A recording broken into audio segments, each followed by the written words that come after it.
Bon matin, bonjour ou bonsoir tout le monde et bienvenue à ce 36e épisode des Sommeliers de la lutte. Ici Max Périard en compagnie de l'endurant Pierre Gastonguay. Comment ça va Pierre? Très bien, toujours occupé, toujours là, toujours en train de regarder de la lutte. Oh yeah, en plus avec WrestleMania qui s'en vient, ben de la bonne lutte en plus. Ben oui, c'est excitant, c'est quand même un bon WrestleMania, tu sais, les règles générales, bonne construction, hein, fait que c'est notre épisode où on revient un peu pour vous expliquer les différentes histoires. Parce que ça c'est l'épisode qui, si vous êtes des fans mordus, vous pouvez l'écouter pour notre opinion.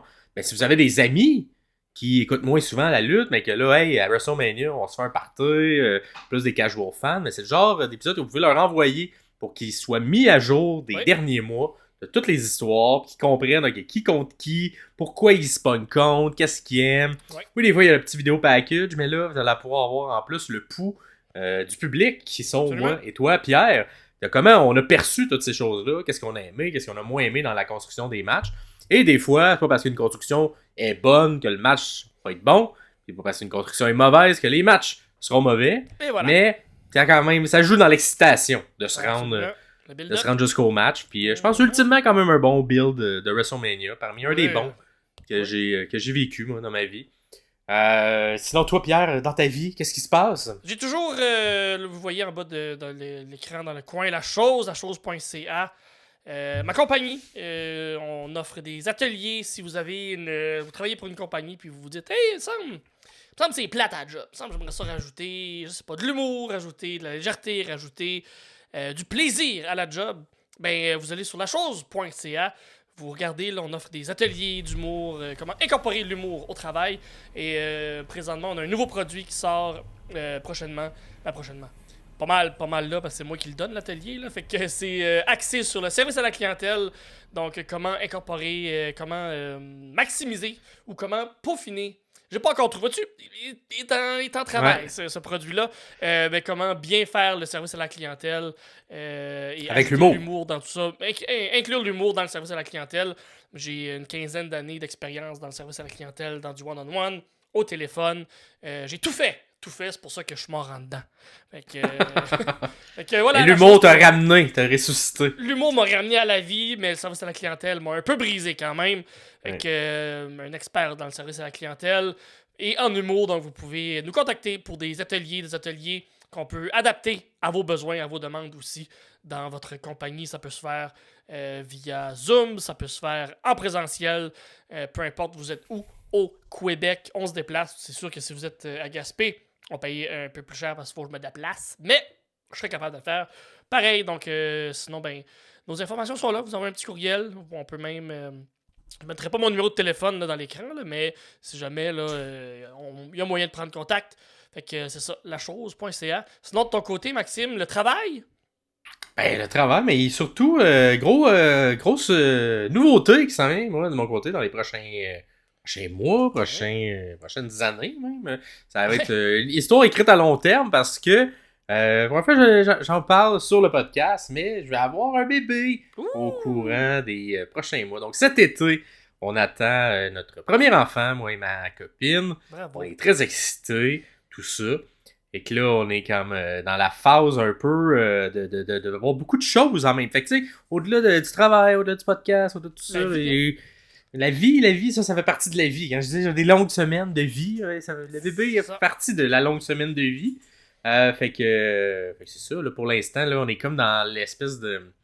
Nos beaux-parents nous font un genre de shower, ou nous organisent un shower. Il fallait qu'on fournisse des listes d'amis, d'invités, tout ça. Puis il voulait également qu'on fournisse des listes de trucs à acheter. Mais là, tu sais, vous comprendrez que moi, j'ai pas une grande expérience. Tu sais, j'ai déjà été un bébé. Oui, mais c'est dur. Mais je me souviens plus trop de ce qui était bon puis qu'est-ce qui marchait. Fait que là, c'est un peu tout à recommencer par checker des guides puis faire qu'est-ce qu'on a besoin quand on a un bébé. Puis, de ce que j'ai compris, être un bébé il y a 30 ans puis être un bébé maintenant, ça a l'air c'est pas la même sorte de bébé non plus. Non. C'est pas exactement c'est un peu pareil. différent. Ouais, c'est un peu différent. Puis ben, c'est ça, fait que là, c'est d'évaluer, c'est ça, de comparer des affaires. c'est ça. Ça a l'air niaiseux, mais c'est beaucoup de comparaisons d'affaires. Puis moi, dans la vie, magasiner, pas mon activité préférée, en règle générale. Puis là, c'est comme une grosse... des grosses semaines de magasinage intense pour savoir qu'est-ce qu'on voudrait mettre sur cette liste-là pour que les gens, éventuellement, veulent nous acheter des choses puis nous donner des choses en cadeau. Fait que c'est ça, on a fait ça. On a descendu également, là, on était dans le congé pascal, le congé de Pâques, on était voir la famille, tout ça, pour finaliser le tout. Tout le monde est bien excité. Premier bébé de la famille, des deux côtés. Fait que on salue ma conjointe. Il nous écoute à l'occasion. Et éventuellement, peut-être, futur bébé qui écoutera peut-être des vieux épisodes. Je te salue également. Si t'es rendu à genre 10 ans pis t'es comme « Ah, je vais tomber sur l'épisode où on m'a nommé pour la première fois. » Ben, c'est celui-là. Le pas mal là. C'est ça. Fait que ça a été ton arrivée in-ring dans le podcast. Ouais, ta première gimmick à vie, là, celle du bébé. Exact. Fait que ça ressemble à ça, de mon côté. Et du côté du public également, on a fait la chronique du public, donc la proposition de Pierre-Paul de nous demander en fait qui sont nos 5 lutteuses préférées. On a quand même fait réagir et on est content parce qu'on a eu quand même des commentaires sur vous, c'est qui vos lutteuses préférées. Fait que tout d'abord, on a... je vais te laisser aller avec Phil. Oui, Phil qui nous a dit que les meilleures lutteuses... C'est pas des meilleures lutteuses, je crois que c'est pas son top 3 des lutteuses, je pense que c'est top... tes lutteuses préférées que nous, on n'a pas nommées. Donc, exact. Lita, Kairi Sane et Lufisto, une Québécoise, une légende au Québec dans la lutte très hardcore, disons-le comme ça. Donc, excellente. Moi, j'ai eu la chance de la voir il y a pas si longtemps, il y a peut-être 1 an ou 2. Et du haut de ses 40 ans, il me semble, quand même avancé. Tabarouette, Mme Lufisto, capable de se battre, capable de vendre. Et une lutteuse avec de l'expérience comme ça au Québec sur la scène indépendante. C'est rare, puis c'est précieux également pour développer les autres lutteuses. Parce qu'à un moment donné, c'est le fun d'être dans le gym et de pratiquer, tout ça. Mais il n'y a rien comme un vrai match devant des gens, devant une foule. Lufisto est capable de bien porter les jeunes générations, les amener plus haut. Fait que moi, j'ai vraiment été très impressionné. Un peu dommage qu'elle n'a jamais eu vraiment sa chance à la WWE. Je pense qu'elle a essayé par des petits moments Tough Enough ou genre les espèces de shows de télé-réalité à envoyer son nom, mais ça fonctionnait jamais. Mais bref, un peu dommage qu'on n'ait pas pu la voir sur une des grandes scènes, parce que je pense qu'elle méritait amplement d'y être. Et une des plus grandes lutteuses qui a peut-être pas été dans une des grosses compagnies, mais qui a quand même laissé sa marque. On s'entend, son prime n'était pas dans les années où non plus la lutte féminine de la WWE était le plus développée. Je pense que si elle était dans sa vingtaine aujourd'hui, elle aurait pas plus de chances de percer que la vingtaine des débuts des années 2000 où c'était un peu un sous-produit, la lutte féminine. Tellement ça. Mais oui, Lufisto. Sinon, le top 3 de Pierre-Paul, le top 5, je pense, Pierre-Paul nous a donné. Oui, top 5, il y aller un peu. Ça a des explications, mais merci pour tes explications, Pierre-Paul. Vous pouvez aller voir sur YouTube. Exact, dernier épisode. Si vous voulez lire l'entièreté de sa dissertation, tout est là. Mais oui, donc on a d'abord Mercedes Moné, ou Sasha Banks en 5e position. Britt Baker, comme toi, Pierre, qui aime bien. Alexa Bliss en 3e position. Bianca Belair en 2e. Et sa première, Rhea Ripley. Alors, un petit peu plus de nouvelle école du côté de Pierre-Paul. Donc, moins de lutteuses plus old school. Mais, moi, dans cette liste-là, il y en a assurément qui risquent, moi, de se retrouver plus tard lorsqu'ils auront terminé leur carrière. Probablement monteront dans mon propre classement. Toi, t'en avais quelques-unes aussi. C'est jamais coulé dans le béton, ça change toujours, puis ça évolue, c'est certain. Sauf erreur, aucun de nous deux avait Rhea Ripley dans ce top 5, hein? Non, aucun de nous deux l'avait, et moi, c'est surtout parce qu'elle est très jeune. J'ai eu la même réflexion. Elle va monter un moment donné. Je suis convaincu. Elle et Bianca risquent d'avoir une place éventuellement sur le mien, parce que c'est deux excellentes athlètes, mais débute encore, fait que, à un moment donné, il faut que tu aies vécu beaucoup de moments avec des gens pour t'attacher à eux puis les mettre dans le top du top de l'histoire de la lutte. Donc, merci pour le commentaire. Et n'hésitez pas à continuer d'en faire. Vous pouvez l'en faire directement sur YouTube en dessous du vidéo. Vous pouvez mettre un timestamp si vous voulez répondre à quelque chose ou réagir à une image en particulier qu'on met dans notre montage. Sinon, si vous êtes à l'audio auditeur, vous allez sur Facebook ou sur Instagram. écrivez ça à cet endroit-là. Ça fait plaisir de vous lire comme à chaque fois. Je me rends compte que je faisais des signes, que venez nous rejoindre sur Facebook, mais si vous êtes à l'audio, vous voyez pas les signes que je fais. Fait que ça n'a comme aucune incidence. Puis si jamais vous avez des idées de chroniques, on va en faire de temps en temps, la chronique du public. Si vous avez des idées de chroniques à nous donner, vous voulez qu'on fasse nos pires lutteurs, nos meilleurs lutteurs, les pires endroits. Je sais pas. Soyez créatifs, ça va nous faire plaisir de faire ça. Pensez en dehors de la boîte, stick, on va nous faire plaisir de vous citer et de faire pour vous la chronique du public. Absolument. Mais sinon, une chronique classique, évidemment, qu'on a à chaque semaine, c'est la chronique Lexix. Qu'est-ce que t'as pour cette semaine? Chronique Lexix. Alors, j'ai comme une série de mots, mais qui tourne autour du mot carte ou card en anglais. Donc, qu'est-ce que c'est une carte? Et selon l'emplacement où tu es, la hiérarchie que tu es dans la lutte, qu'est-ce que le mot low card, mid card ou main event veut dire? Donc, d'abord, le mot carte, la carte, c'est l'ordre ou la série de matchs sur une émission de lutte, sur un événement de lutte donné. Souvent, les meilleurs lutteurs, ou peut-être pas les meilleurs, mais les gens qui ont le plus de star power, qui sont plus au centre des histoires actuelles, vont être mis, on va dire, qui sont dans le haut de la carte, qui sont tout près du main event, ou peut-être même dans le main event, dans l'événement principal. Et les gens qui sont plus mid-carder, et eux vont être mis au milieu de cette carte-là. Donc, souvent, on va associer ça au titre ou également. Il y a également des titres mid-card, donc le intercontinental, l'international, le US, même un peu le TNT, selon, TBS du côté de l'All Elite. Exactement. Là. Même souvent, Tag Team va peut-être être mis dans plusieurs histoires au niveau du mid-card. Et finalement, tu as le low-card qui, de ce côté-là, ça va être les lutteurs qui sont soit en début de carrière, qui commencent, qui sont en début de progression, ou des histoires qui ont un petit peu moins d'importance. On s'entend, dans une carte comme WrestleMania, même le low-card est considéré bon. Là. C'est pas comme un house show où t'es le spectacle qui ouvre, mais tout de même, il y a quand même une certaine hiérarchie à l'intérieur d'une carte. Donc, c'est pas... En tout cas, ça peut être perçu de manière péjorative, le fait de classer les gens comme ça, mais il y a également une logique de match et de si on veut, un peu le côté teamwork, le travail d'équipe où c'est pas parce que t'es dans le milieu de la carte ou dans le début de la carte, le bas de la carte, que t'es moins important. Ta raison d'être de ton match est aussi important que le reste, parce que c'est un momentum que tu veux créer, c'est un effet crescendo que tu veux créer à travers les matchs. Et souvent, dans des matchs là qu'on va se permettre un peu plus d'action.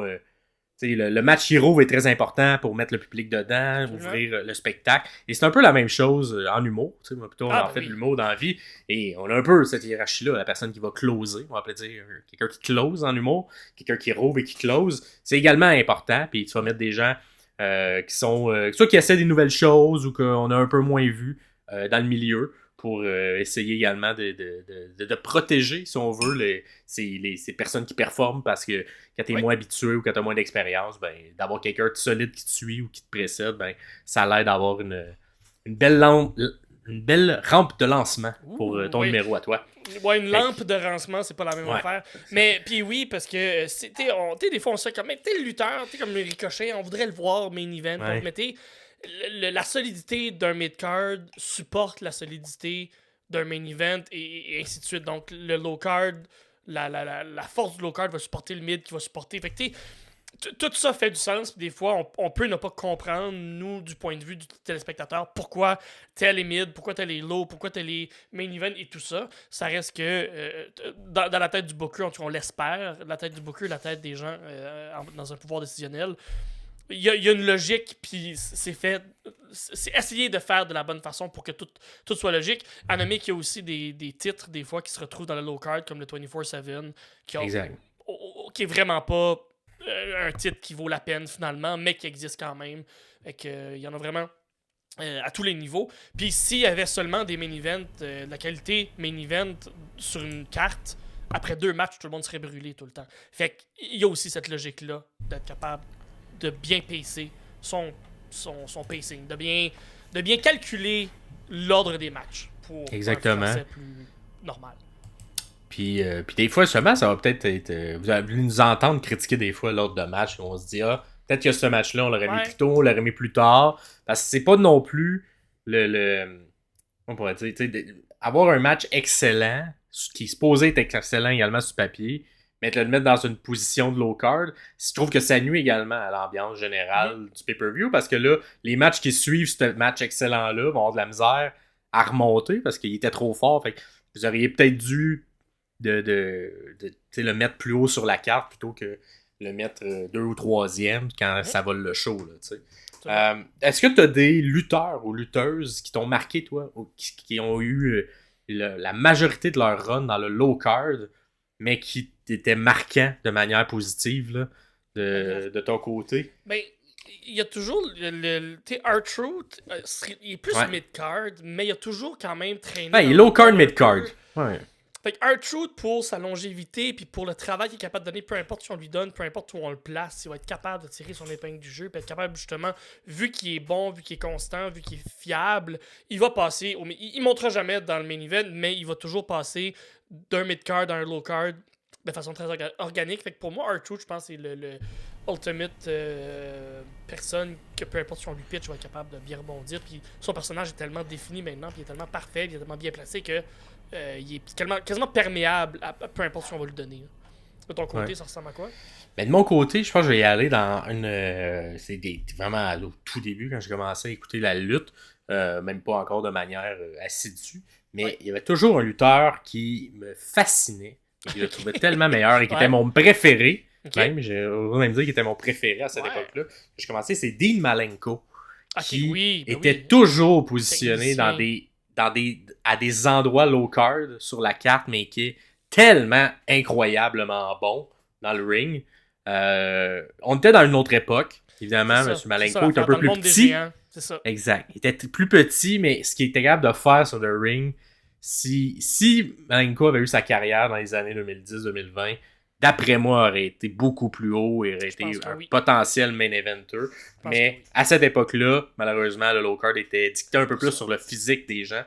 Mais quel lutteur qui a fait une partie de la WCW par la suite, lorsque ça a été acheté par la WWF.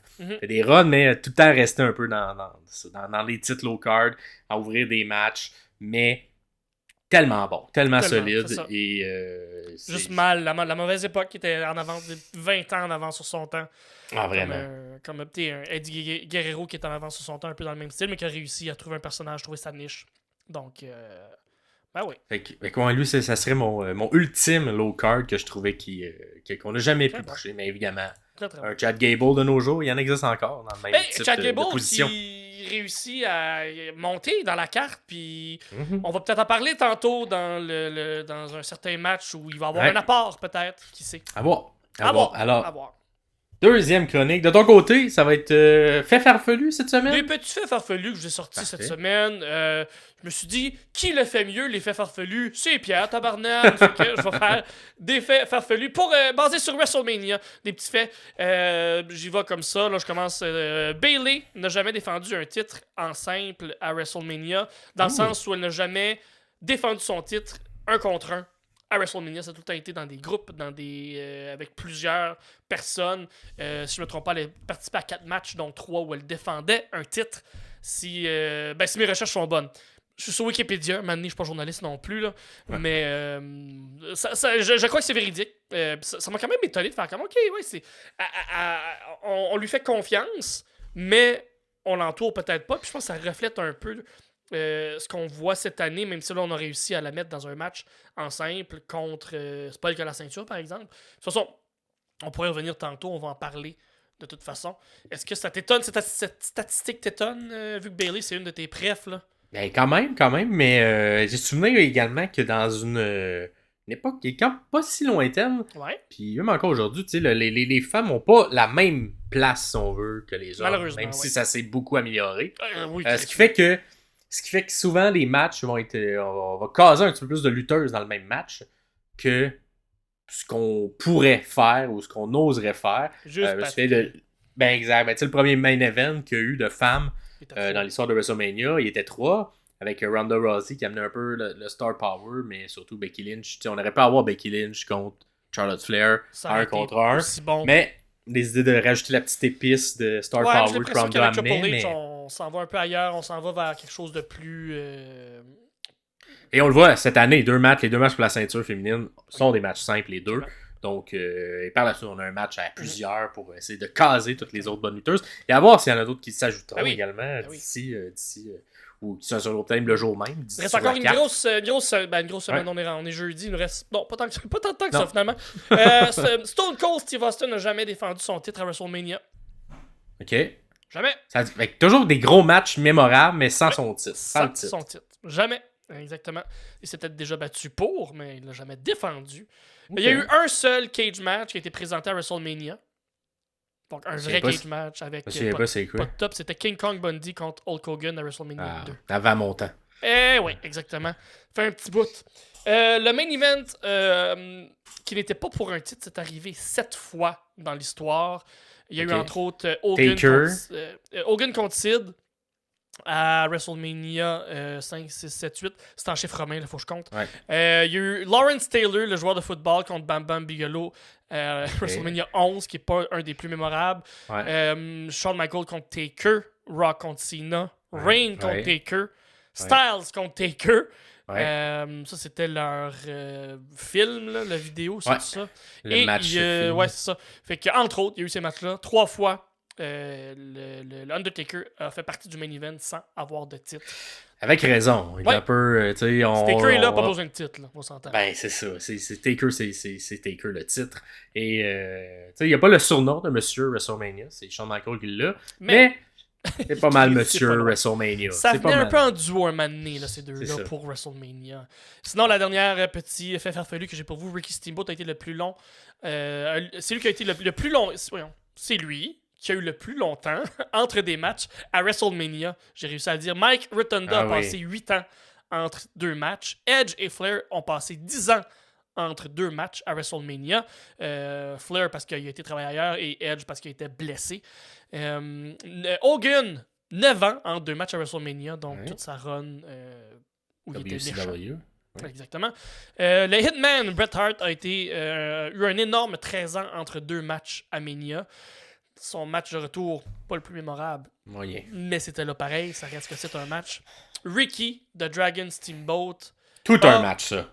A la palme qui était présent à WrestleMania 4. Puis il est revenu 21 ans plus tard pour affronter en tant que légende un Chris Jericho à WrestleMania 25. Un énorme 21 ans d'écart entre 2 matchs à Mania. Puis Ricky Steamboat, incroyable. As-tu vu ce match-là? Ça fait longtemps que je l'ai vu, mais ça fait c'était d'années. Très bon. C'était weird parce que c'était comme Jericho qui était contre les légendes. C'était comme un peu la construction de ce match-là. Fait qu'il y avait Ricky Steamboat, mais 2 autres lutteurs légendaires aussi dans le même coin. C'était comme un handicap tag team. Ouais. Mais c'est Ricky Steamboat qui a tout fait dans ce match-là. Il était incroyable. Comme je comprends même pas pourquoi on a intégré les 2 autres. Ça aurait juste dû être 1 contre 1, Steamboat contre Jericho. Puis ils ont d'ailleurs eu un rematch tellement que c'était bon le match à WrestleMania sur un autre pay-per-view un peu plus tard pour, si on veut, terminer cette rivalité-là parce que tout le public, les gens backstage, tout le monde n'en revenait pas à quel point Steamboat à son âge était incroyablement bon. Et je pense qu'on a revu également une parcelle de Steamboat à la All Elite Wrestling quand même récemment. Il a bumpé il y a comme 2 semaines. Là, puis il est capable encore. Là. C'est vrai. Puis surtout contre un Jericho qui devait être fin trentaine à ce moment-là, où il est au top de sa game. Là, il était très bon. Très, très bon. Fait que c'était les faits farfelus que j'avais pour vous. Ça m'a bien. J'ai bien trouvé. J'ai trouvé ça quand même très drôle, l'écart des matchs dans le temps. Surtout de me souvenir que Bret Hart a fait un autre match 13 ans plus tard. Ça fait un peu plus mal au cœur, celle-là. Mais ça existe, c'est là. Ça fait partie des stats. Fait que voilà, fait farfelu pour vous, pour WrestleMania. Grand stage of them all. Le plus grand, comment on dirait ça? Le plus grand de la scène. La plus grande scène de toutes les scènes. De tous les scènes. Ah, c'est bon ça. Et on enchaîne avec la carte justement de WrestleMania. Et on va y aller de nos prédictions au fur et à mesure de la carte, désolé. Donc on commence ça de ton côté. Pierre! Oui, Logan Paul, qui est le champion du titre des États-Unis contre Randy Orton, contre Kevin Owens. Donc, un match triple menace pour le championnat des États-Unis de la WWE. La petite histoire qu'il y a derrière ça est assez simple, est assez straightforward, dans le sens où Kevin Owens et Logan Paul sont quand même en feud depuis quelques mois. Quand même un bon petit bout. Ils ont eu un match 1 contre 1 où Logan Paul a dû tricher pour gagner contre Kevin Owens. Kevin Owens qui lui avait un plâtre à ce moment-là. Et Logan Paul qui un peu était comme tu vas tricher avec ton plâtre. Finalement, c'est Logan Paul qui a dû tricher. Dernièrement, c'est Kevin Owens qui a réussi à reprendre le dessus. Rafraîchis ma mémoire. Randy Orton est rentré là-dedans parce qu'il y avait... À Elimination Chamber, en fait, dans le match à plusieurs, où les deux faisaient partie. C'était deux gens qui faisaient partie de la chambre d'élimination. Yep. Et que là, il y a comme une amitié. Ouais. Genre d'amitié. Une amitié que j'aime beaucoup. Ouais. Comme le beau petit match qu'il y a eu contre Buddy Deadly à SmackDown la semaine passée avec Kevin Owens et Randy Orton. J'ai bien aimé ça. Une chimie qui... Il y a quelqu'un qui va trahir quelqu'un. D'après moi. Ça risque d'arriver. Mais on va voir. Qui trahit qui? Les deux ont une grosse... Les deux, en parlant de Kevin Owens et de Randy Orton, ont une grosse historique de trahir leurs amis. Mais je pense que ça va être un très bon match. Logan Paul, qui est encore une fois, on aime ça l'haïr. Puis on le trouve... il est bon, asti. Il est bon pour petit loup. Puis Kevin Owens puis Randy Orton qui sont tellement professionnels que ça va juste donner un bon match. Maintenant, à savoir, parce que le point américain tourne autour de cette histoire-là depuis le début. Comment il va être utilisé? On se souvient à Royal Rumble, Kevin l'avait utilisé, mais on avait eu une arbitre qui avait mangé ses carottes, qui avait enfin vu quelqu'un tricher. Finalement, qui voit de quoi. Qui avait enlevé la victoire à Owens. Exactement. Fait que là, le point américain, comment on va l'utiliser? Qui va l'utiliser? Qui va l'utiliser sur qui? Donc, plein c'est dans les questions. C'est dans la question, dans le questionnaire que vous allez répondre à la suite. Donc, est-ce que ça sera utilisé? Et si oui, qui l'utilisera? Ce point américain-là. Qui as-tu de ton côté comme gagnant de ce match triple menace? Faut dire que c'est deux babyface, donc Orton et Owens, contre un excellent heel qui est Logan Paul. D'après moi, il va avoir un turn. OK. Logan Paul reste champion. OK. Voilà. Pour toi, ça se fait. Owen ou Orton, un des deux tourne contre l'autre et on s'en va dans une feud avec les deux sans le titre. On n'a pas besoin de titre avec une feud Owen-Orton, là. Pas besoin de titre là-dedans. Là. Juste s'ils sont capables de nous donner ensemble, je pense que ça peut être très très bon. Fait que je pense que Logan Paul va garder le titre encore un petit bout, peut-être jusqu'à SummerSlam, et on va peut-être à ce moment-là trouver quelqu'un d'autre pour perdre le titre. Donc ça me fait mal au cœur de dire ça. Pour moi, c'est Logan Paul. Ok. Moi, je vais y aller. Je pense que je vais sortir mon... Je file pas bien. Ouais. Moi, je vais sortir mon côté un peu plus... Fangirl. Prendre des risques. Moi, je vais y aller avec Randy Orton. OK. Il va l'emporter. Je pense qu'il n'y aura pas de trahison qui se fera durant ce match-là entre Randy et Kevin. Et que cette trahison-là arrivera peut-être le lendemain ou dans les jours qui suivent, dans les semaines qui suivent, pour construire éventuellement un rematch et peut-être amener Kevin Owens contre Randy Orton dans une rivalité qui se poursuivra pendant quelques semaines. Et je pense qu'on va enlever Logan Paul autour de la ceinture des États-Unis pour peut-être l'amener éventuellement un peu plus haut sur la carte, l'amener plus près du main event. Parce que je pense que les derniers mois l'ont quand même concrétisé un petit peu plus en étant un potentiel challenger au titre. On va voir ça sera au titre de qui rendu là. Mais peut-être contre Cody, contre quelqu'un d'autre, on sait pas. Mais à voir. Mais je pense que Logan Paul, dans les prochains mois, va le construire pour s'enligner vers la grosse ceinture. C'est peut-être ça va être du côté de Rollins aussi, ou du côté de... Tu sais, il va peut-être aller vers l'autre ceinture, mais je pense qu'on va y faire une petite transition, puis je pense que WrestleMania, c'est un bon endroit pour perdre la ceinture. Rollins, Logan Paul, je veux dire, ça peut pas...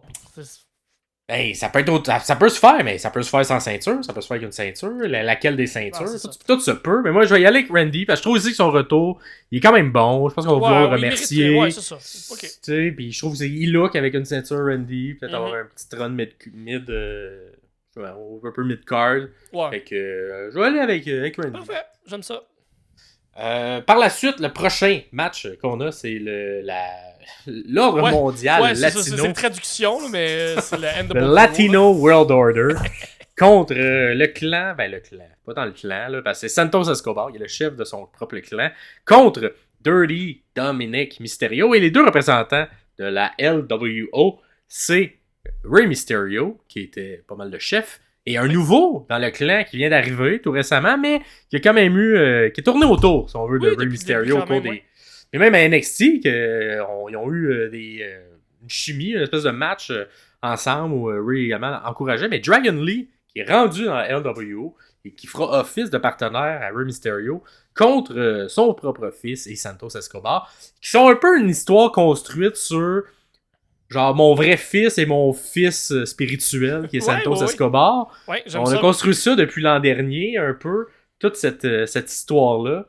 Fait que là, c'est comme si Papa Mysterio, il va aller chicaner ses deux enfants avec son autre ami, Dragon Lee, qui ressemble beaucoup, on s'entend. Et moi, j'ai eu une petite déception quand même avec ce match-là, parce que j'aurais peut-être aimé finir la trilogie Dominic contre Rey. Avec un match final, peut-être pour la retraite, tu sais, genre une espèce de masque contre cheveux. Oui, c'est ça, c'est toi qui t'avais callé ça. Moi, j'aurais aimé ça, un masque contre cheveux de Dominique. Moi, je pense que ça aurait été une bonne manière de...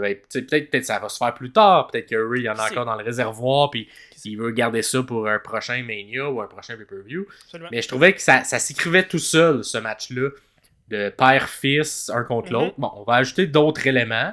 D'après moi, il va quand même, je pense que l'histoire père-fils va quand même se dérouler au courant de ce match-là. Mais c'est sensiblement l'histoire. Fait que le clan de l'ancien clan, Santos Escobar était dans le clan de la LWO, les a trahis, rendu dans tu as de la misère à le dire, les Galmo del Fantasma. Ouais. Genre, c'est ça, je te le donne. À peu près. Fait que c'est ça, un espèce de un classique. Vous étiez mes amis, vous n'êtes plus mes amis. Vous étiez mon fils, vous n'êtes plus mon fils. Fait que la bonne lutte, la vraie bonne lutte. Ah ouais, la bonne lutte. La bonne construction d'histoire comme on aime. Pour le in-ring work, pour le travail entre les câbles, ça peut voler le show littéralement. Ouais, pour surtout d'ajouter Dragon Lee. Exactement. Dragon Lee est excellent. Santos aussi, puis Dominique, il a eu du bon hit en règle générale. Fait que j'aime bien ça, puis à voir est-ce que ça sera peut-être le dernier match de Rey Mysterio de sa carrière à WrestleMania. À voir. Tu sais, pour continuer un peu, pour étirer le lexique que tu as fait, une petite parenthèse, une carte, c'est pas juste aussi d'avoir des gens un peu, pas moins bons, mais du low, du mid et du main event, ou du plus haut dans la carte, c'est aussi d'avoir changer les styles, varier les tons, être capable de jouer. Fait que là, on a on a quelque chose de plus physique. Avec Gunther contre Sami, ça va être extrêmement violent. Et on a quelque chose d'un peu plus high-flying, un peu plus dans les airs, un peu plus lucha, qui est la LW contre les Legado del Fantasma. Fait que c'est d'être capable aussi de varier et de bien placer ses pions dans une carte pour être capable d'avoir une belle variété avec tout ça. Fait que je vais juste mettre, vu qu'on parle de ce match-là, qui va être un gros in-ring, je vais souligner que dans une carte, on cherche aussi les différences de style. Voilà. Assurément. Fait que... qui as-tu comme gagnant? C'est... Ah, mon Dieu. Si je vais être conséquent dans ce que je dis, Logan Paul gagne. C'est un heel. Mais là, en même temps, faut pas que je me fie juste là-dessus parce qu'il y a beaucoup de matchs. On sait pas si c'est la même journée et tout. Là. C'est ça, on sait pas quelle nuit. Mauvaise traduction de soir, de night. On sait pas quelle soirée. Je vais quand même... OK. Parce que Dominique est sur une lancée de perdre des matchs présentement, puis le Judgment Day est un peu en tabarnak après lui, puis JD, LW va gagner. Voilà. OK. Pas mal la seule... moi aussi, je vais aller LWO, un petit peu pour la même logique. J'ai l'impression que ça sera peut-être pas un WrestleMania facile pour Le Judgment Day. le Judgment Day. Est-ce que c'est là qu'on voit vraiment la cassure? Ben, on la sent, on sent tout ça. Tu sais, on parle beaucoup de communication dans les dernières semaines entre le Judgment Day. Puis on trouve qu'à l'intérieur du clan, on manque de communication. Mm-hmm. Et là, on avait maman qui était pas très contente que Dominique s'immisce dans cette histoire-là. Fait que d'après moi, ça sera au détriment de le Judgment Day qui était très fort quand il était soudé. Et là, ils sont tous un peu partis de leur côté, faire les choses. Je pense que le timing est bon de faire ce plan-là. Je pense qu'ils ont laissé leur marque. Ça va rester un stable très fort pour... Exact. Mais il reste, la fin sera peut-être pas ultime là, mais je pense que ça va être le début de la fin. Le début de la fin, ouais, exactement. Parce qu'on va construire également pendant quelques semaines, mois. On parlait de leur cassure à Survivor Series l'année passée. Fait que, je veux dire... Exact, tu sais. Ça fait un petit bout, là. Ouais, exactement. Donc, à voir, mais moi aussi, je vais aller avec la LWO, avec Monsieur Mysterio Papa et Monsieur Lee, qui ressemble à Monsieur Mysterio Papa. Monsieur Dragon Lee. Ouais.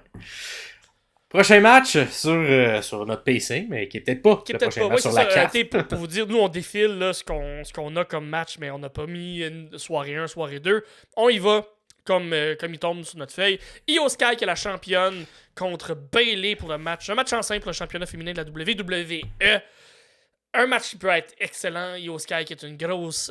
qui travaille bien. Et Bayley qui on le sait historiquement, travaille très bien avec des lutteuses qui sont plus petites qu'elle. L'histoire... Mon Dieu, quelle histoire! C'est l'histoire qui a été échappée dans les dernières semaines, je trouve, qui a été un peu mise de côté. Par contre, le build-up pour se rendre jusqu'à, je sais pas, fin février était vraiment bon. C'était comme un bon build-up organique également, qui s'est écrit dans la vraie vie, en grande partie. Oui. Et que même on aurait pu même débuter à NXT à l'époque, lorsque toutes les lutteuses japonaises et Bayley y étaient. Que cette amitié s'est créée là. C'est un peu ça qu'on a mis de l'avant. Malheureusement, le road to WrestleMania de cette histoire-là, c'était pas fort. C'était pas le meilleur. Et vous l'avez remarqué si vous avez écouté nos épisodes, on n'en a pas souvent parlé des segments et des matchs qui étaient autour de cette rivalité-là. Absolument. Parce que c'était un peu moins bon, c'était un peu moins efficace. Je pense que le fait qu'Io également est peut-être un peu moins à l'aise en anglais. Mais elle n'a pas défendu son titre souvent non plus. Non, je sais, mais le fait qu'elle n'est pas capable de parler pour les promos, je pense que ça l'enlève un peu. Puis moi, personnellement, j'ai pas trouvé son acting très très bon à l'intérieur de cette rivalité-là. Contrairement, mettons, à Asuka, qui même si elle parle pas la langue, est capable de nous faire vivre des émotions différentes. Io, je la sentais tout le temps un peu... un peu... J'attaque, mais qu'est-ce qu'on joue? Ouais, c'est ça, il n'y a pas beaucoup de jeux... Dans le ring, je suis très à l'aise, mais tout ce qui est autour, je suis un peu moins. Donc, pour la petite grande histoire, ça commence quand même avec Damage Control qui arrive il y a 3 ans déjà que Damage Control est arrivé. Donc, c'est Bayley qui était la leader d'un clan de méchantes avec Dakota Kai et Io Sky à ses côtés. C'est un clan qui a duré, qui ont été chercher des championships. Et dans la dernière année, on a vu se greffer à eux Asuka et Kairi Sane qui faisait son retour. Les Kabuki Warriors qui ont été chercher la ceinture par équipe. Un clan très soudé, un clan qui littéralement... Io Sky qui va chercher le titre aussi. Fait qu'on a tout plein de gold, beaucoup d'or dans l'équipe. Une équipe soudée qui finalement sont totalement virés contre Bayley. Je pense qu'eux l'accusent, Bayley, d'essayer de voler le spot, d'essayer de prendre la place. Oui, elle est la leader, mais c'est pas une leader positive dans les camps de leadership, j'ai appris ça. Puis, je pense que le clan s'est reviré contre elle. C'est très, très organique, comme Maxime a dit. Bayley qui est rendu une babyface, ou juste une face très underdog, je crois, qui est un peu à l'image de son ancien personnage, mais qui reste quand même avec la nouvelle couleur qu'on lui a donné, le clan maintenant de Damage Control, qui est un peu mené par Dakota Kai, vu que c'est elle qui a l'anglais plus facile, on va le dire de même. Donc, ils ont encore tout le gold, et ça va faire un très bon match. Je pense que c'est un stable de femmes méchantes qui fonctionne très très bien. Beaucoup de charisme, beaucoup de in-ring work qui fonctionne aussi. Ils sont très très bonnes à bumper. J'ai mélangé plein de mots dans ma bouche. Fait que ça risque d'être un très très bon match, tout dépendamment de la longueur, tout dépendamment de le temps qu'ils vont leur donner pour travailler aussi. Si on leur donne un 8 minutes, je pense pas qu'ils vont être capables de rendre justice au talent qu'ils vont avoir. Si on leur donne un 12-15, je pense qu'ils sont capables de faire quelque chose de très très bon. Bayley avec une plus petite fonctionne très bien, comme je l'ai dit.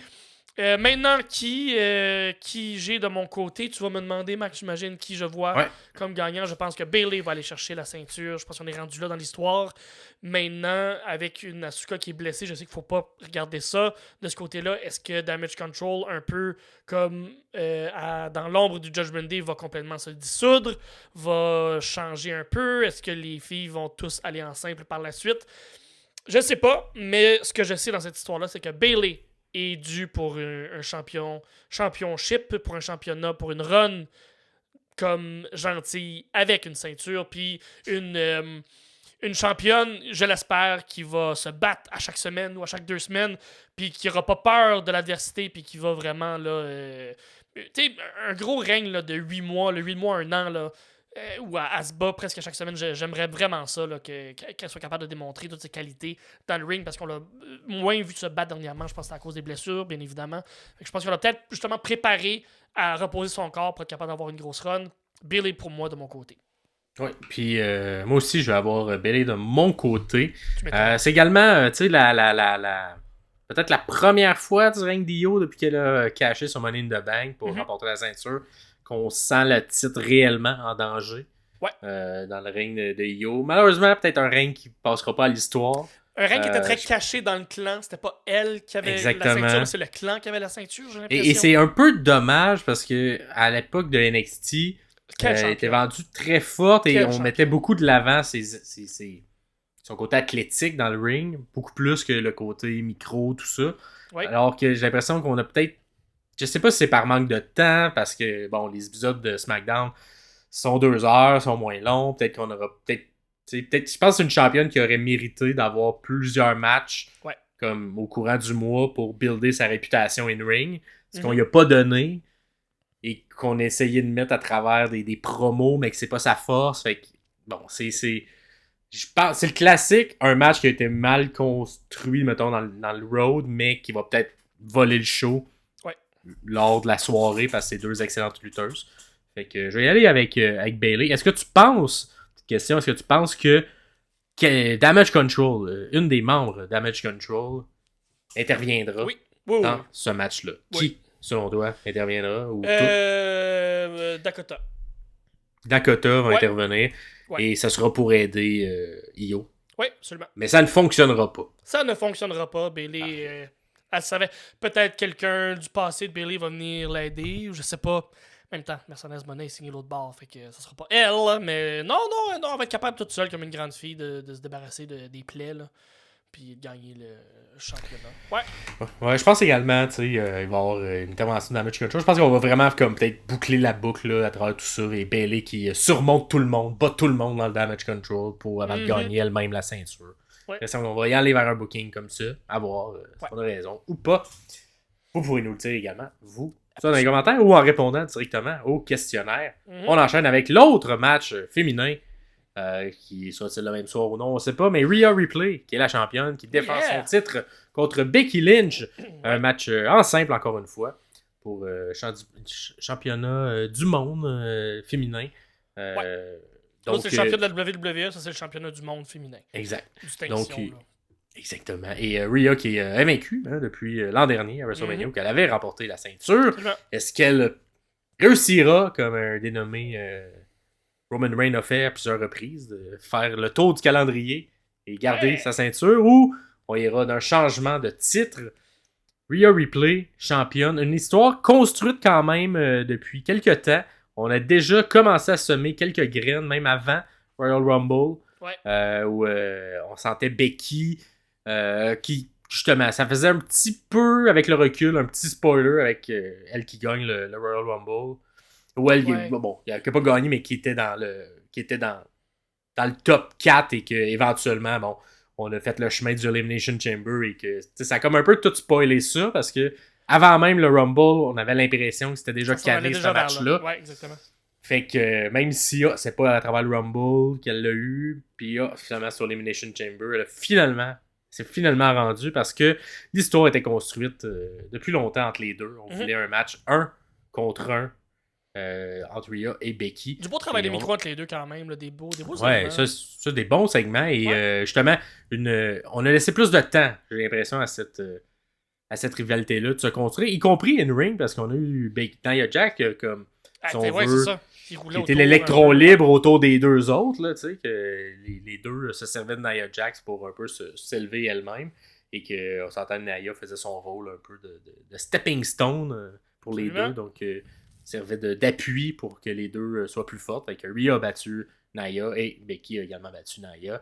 Fait que, les deux se retrouvent au top, à égalité, à savoir qui va gagner. Exact. Il y a un peu une confrontation également, vieille école versus le futur, ou le présent et le futur avec Rhea. Donc Becky qui a tenu le fort pendant de longues années. Est-ce qu'elle va être capable de surmonter et de gagner à nouveau cette ceinture-là, ou Rhea va poursuivre son règne d'invincibilité.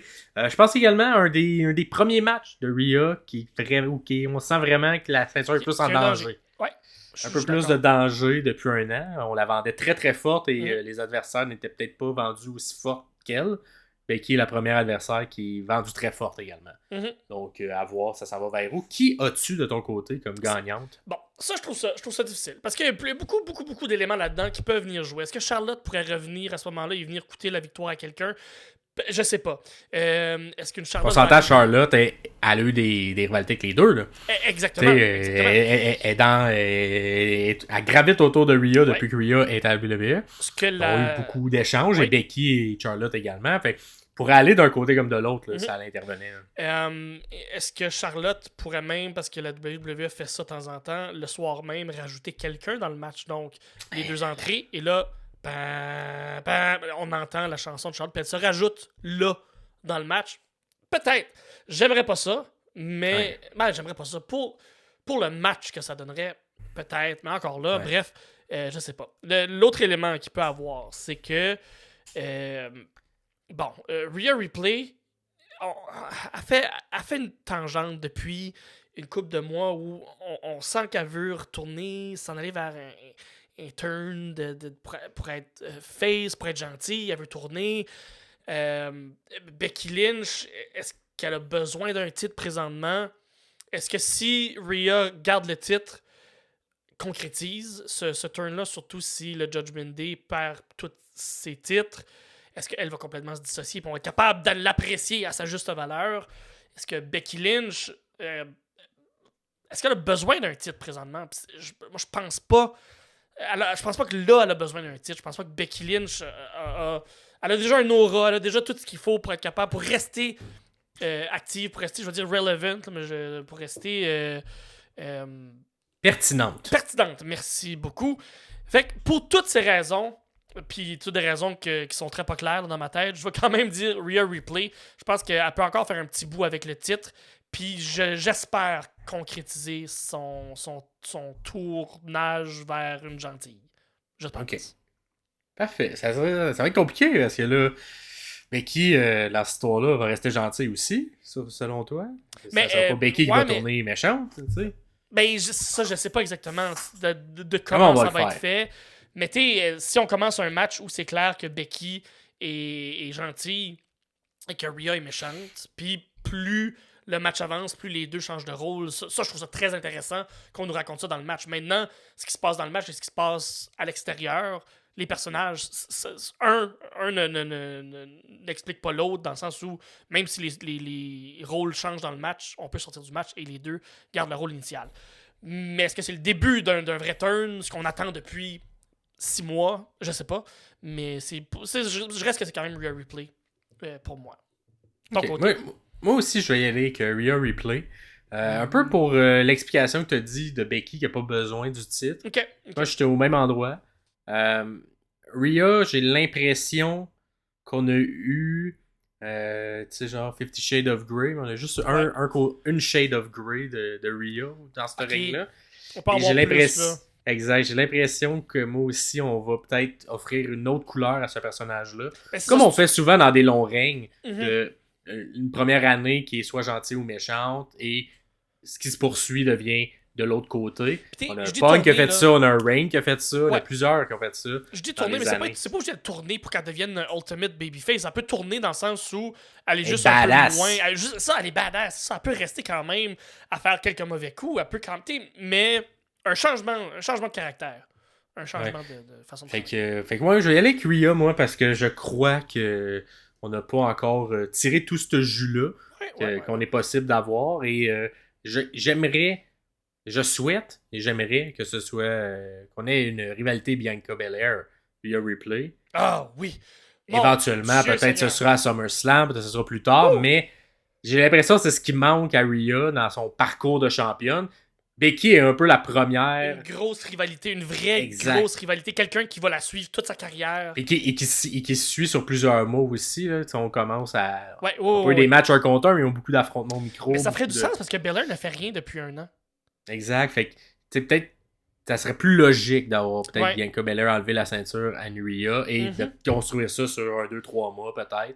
2-3 matchs de pay-per-view j'aime qui ça. finissent et J'aime construirait le tout. Fait que moi, je vais y rester avec Rhea pour un peu cette raison-là, pour ce booking-là, mais évidemment, ça pourrait aller des deux côtés. Les deux sont légitimes de gagner. Je viens d'avoir un flash. Là. La première feud de Jade Cargill, c'est contre Charlotte Flair. Je veux voir ça. Excusez, c'était juste une parenthèse. Je viens d'avoir. Ouais, ben là, elle s'enligne pas vers ça, mais. Non, mais. Oh. Je veux voir ça éventuellement. Sinon, le prochain match qu'on a sur la carte, c'est Gunther. Walter contre Sami Zayn. Gunther qui a le plus grand règne de champion du titre intercontinental qui est rendu là, au-dessus de quoi un an passé. 600 jours. 600 jours, presque 2 ans maintenant, contre Sami Zayn. L'histoire est quand même pas très longue. L'histoire tourne plus autour de Chad Gable et de Gunther. Ce qui s'est passé, c'est que Chad Gable a passé proche à un moment donné d'être capable de voler le titre à Gunther. Dans un Et la très, seule très bon défaite match. de Gunther en simple, Exactement. par des comptes extérieurs, mais qui est une victoire. Une victoire, c'est une victoire. C'est la seule victoire. La seule défaite, si on veut, de Gunther. Vu que c'est un décompte, Chad n'a pas réussi à avoir le titre parce que faut piner ou soumettre pour gagner le titre. Ça reste que ceci existe dans les statistiques. Maintenant, Sami Zayn qui arrive un peu là-dedans, c'est qu'il y a eu ce tournoi-ci. Il y a Sami Zayn qui depuis un an, a fait des très très belles promos. On le voyait assis dans les estrades où il disait qu'il y a quelque chose encore à prouver. Il est meilleur que ça. Il veut montrer à tout le monde qu'il mérite sa place au top de la carte, même si le titre intercontinental est considéré un titre mid-card. Le titre intercontinental a tout le temps été montré comme la ceinture du working horse, la personne qui lutte, la personne qui va tout donner pour la compagnie pour chaque semaine pour ce titre-là, pour la ceinture. Donc, je pense que Sami Zayn représente très très bien ce que le titre est. Dans la compagnie. Donc, dans un tournoi où un beau gauntlet match que Maxime a décrit, que vous pouvez aller voir dans la vidéo et quelque part dans notre librairie, c'est Sami Zayn et Chad Gable qui sont en finale. Et ça peut aller d'un bord comme de l'autre. Finalement, c'est Sami Zayn qui gagne. Mais c'est un Sami Zayn qui n'est pas au top de sa game, qui est pas complètement là mentalement, physiquement il est là, mais on sent que Gunther réussit à jouer avec la tête de Sami Zayn. C'est un Chad Gable qui vient le voir en arrière et fait comme hey, je vais t'aider, on va réussir ensemble à ce que tu gagnes le match. Maintenant, ce que ça implique pour le match comme tel, j'ai aucune espèce d'idée. Est-ce que Chad Gable va être rajouté encore une fois pour faire un triple threat? J'espère que non. Est-ce qu'on va voir Chad Gable qui va tourner heel parce que Sami Zayn va avoir gagné le titre? Je dis ma prédiction déjà, là, parce que Sami Zayn va gagner le titre contre Gunther, puis c'est grâce à Chad, puis Chad va être en maudit. Il va tourner heel, ce qui serait très bénéfique pour lui à ce moment-ci. J'ai aucune idée où ça peut aller un peu partout. Gunther peut aussi rester champion, puis on lui remet encore une médaille de comme ben on te fait confiance, puis t'es un très bon champion, puis continue comme ça, mon chum. Fait que c'est un match qui peut aller vraiment n'importe où. Mais c'est quand même une belle histoire. Histoire qui est un peu plus compliquée à suivre si on ne le suit pas à chaque semaine. Parce qu'il y a plein de petits éléments qui se rajoutent. Puis c'est ça qui se construisait tout le temps un peu en coulisses. Là, oui, c'est ça, exactement. À coup d'une minute de comme en coulisses, ils se croisent, ils se jasent, tout ça. Fait que ça, puis on dirait à travers ces segments coulisses-là, moi, j'ai l'impression qu'on commençait à semer un peu les graines qui vont peut-être fleurir d'un heel turn éventuel de Gable. Ouais. Il est rendu en soute, là. Puis il est très... je sais pas comment dire, tu sais, il est comme un peu agressif face à Zayn, de dire... Non, mais tu seras pas capable de le battre, faut que tu sois... Tu sais, il est comme insistant un petit peu dans sa manière de coacher Sami. Fait que même s'il veut l'aider, tout ça, tu sens un petit côté méchant en lui qui remonte et qui serait peut-être bon pour la carrière de Gable, pour enfin sortir du low card. Sortir ce carcan-là, mais qui garde quand même la qualité in-ring, on s'entend. Là. Exact, non, mais il a toujours été bon in-ring. Mais c'est ça, de sortir, de peut-être avoir un personnage plus légitime. Ouais. Et peut-être ça... En tout cas, espérons qu'il soit légitimé d'une manière ou d'une autre au cours des prochains mois. Absolument. Mais ça pourrait être une manière de le faire. Bon, je me doute, toi, ça s'en va vers où, ta prédiction, mais je te laisse... Sami Zayn qui va gagner, j'ai l'impression qu'il serait capable d'aller chercher ce titre-là. On l'a vu à Elimination Chamber l'année passée où on pensait... On était un peu déçus que Sami Zayn ne gagne pas contre Roman Reigns à Montréal. Il était chez lui, on était derrière lui, c'était un de nos préférés. Fait que je me dis, si on a trouvé crédible que Sami Zayn puisse gagner le plus gros titre de la compagnie, pourquoi ce serait pas crédible qu'il a gagné le deuxième, le plus gros titre de mid-card de la compagnie, même si c'est pour briser un record? Justement, peut-être que ça un titre qu'il a déjà gagné également. Là, oui, qu'il a déjà eu, je pense, 2 fois, là, ce titre-là. Donc, je pense que ça donnerait un rub qu'on appelle dans le monde de la lutte à Sami Zayn. Donc, pour moi, ça va être Sami qui va aller gagner. Maintenant, est-ce que c'est grâce à Chad Gable? Est-ce que c'est une intervention? Est-ce que c'est legit?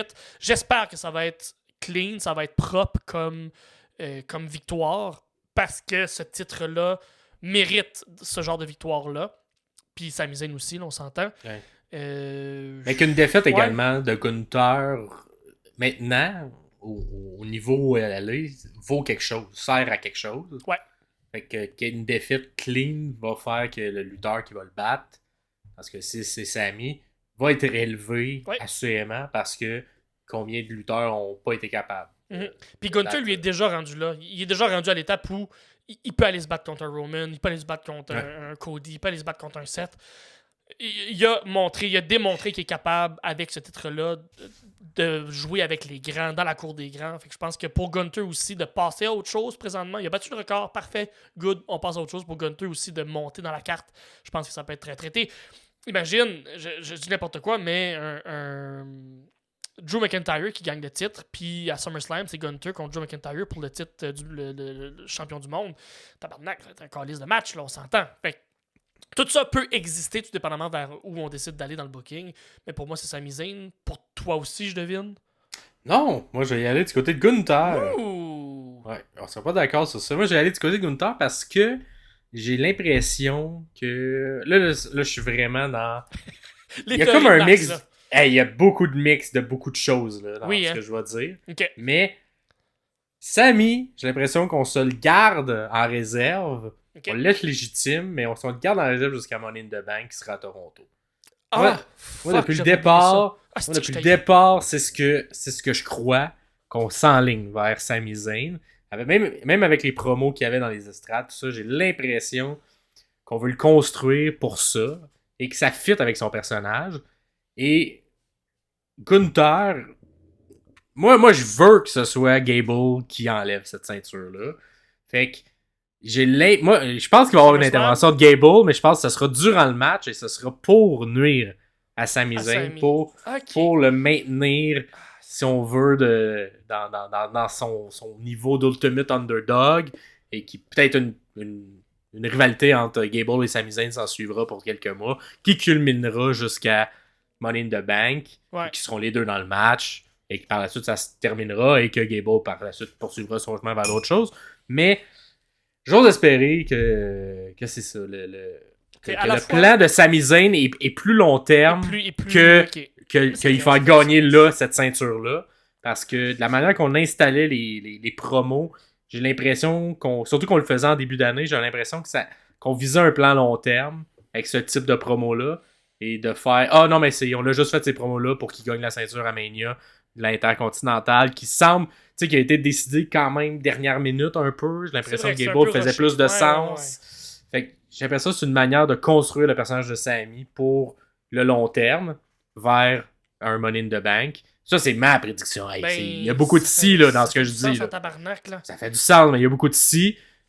Fait que c'est pour ça que je la laisse à Gunther. Et moi, Gunther, pour vrai, avec le personnage qu'il a, c'est le genre de personne qui pourrait aller à la ceinture principale en gardant sa propre ceinture. Et que ça ne va pas. Et que ça ne va pas rien réduire. Fait que j'ai l'impression que Gunther va peut-être. Puis il y a le work rate d'être capable de faire 2 matchs dans le même soir. Comme à l'époque, Seth Rollins avait fait lorsqu'il y avait les 2 ceintures en même temps. A fait les 2 matchs dans le même soir et était capable de le faire. Et j'ai l'impression que Gunther est capable de faire ça également. Il l'a prouvé dans le Rumble il y a 2 ans, il y a 1 an et demi, où il a été là pendant 1h15. Fait que oui, il est capable physiquement. Mais de faire 2 bookings, 2 matchs différents dans la même soirée. J'ai l'impression que Gunther est capable de le faire. Fait que de défendre d'un côté sa ceinture et d'après d'aller d'un match pour le titre principal, peu importe lequel ce sera. Fait que je vais garder Gunther. Ah oui, mais là, continuer son règne. T'es un peu poche à côté de la tienne, là. Ben, pas plus poche. Ça se peut que ce soit ça qui arrive, là. Ouais, mais ça serait plate. Mais non, ça serait pas plate. On va voir ce qui se passe. Mais moi, je vais y aller du côté de Gunther. Même pas. Et on enchaîne avec notre prochain match, qui est un match par échelle à équipe, qui risque d'être, en tout cas, moi, si j'étais le booker, j'ouvrirais une des deux soirées avec ce match-là, parce que ça va voler. Ça va revoler. C'est un match à 6 équipes, en échelle, pour les ceintures par équipe, incontestées, donc les 4 ceintures, si on veut, tag team. C'est Judgment Day qui est champion, qui défendra son titre dans ce match complètement fou, contre DIY, donc Johnny Gargano et Tommaso Ciampa, The Awesome Truth, The Miz et R-Truth, New Day, Kofi Kingston et Xavier Wood, A-Town Down Under, Austin Theory et Grayson Waller, ainsi que New Catch Republic, Big Dunn et Tyler Bate. Beaucoup de bons lutteurs. Très bon. Individuels, dans ce match à 12 personnes. C'est comme un méga match de fou. Ça va être un spot fest. Ben oui. Assurément. La conclusion de ce match-là, c'est un peu que Judgment Day, au courant des... ont quand même eu un règne semi-dominant depuis qu'ils ont gagné la ceinture aux alentours du Survivor Series. Surtout grâce à Damien Priest là, qui pète tout. Là. Exact. Puis tu sais, c'est comme une manière aussi d'un peu... en attendant, parce que Damien Priest a toujours sa mallette. On y viendra un peu plus tard. Mais il a toujours sa mallette Money in the Bank. Fait que c'était comme une manière de comme lui permettre de donner des histoires différentes. Mais est-ce que... Hey, je te coupe. Est-ce qu'on pourrait voir cette année la première fois où un contrat ne sera pas cash-in parce qu'il va expirer? Ben, on s'en approche dangereusement. C'est juillet. Wow. C'est juillet, Money in the Bank. Fait qu'il reste encore quand même 2 mois et demi. Oui.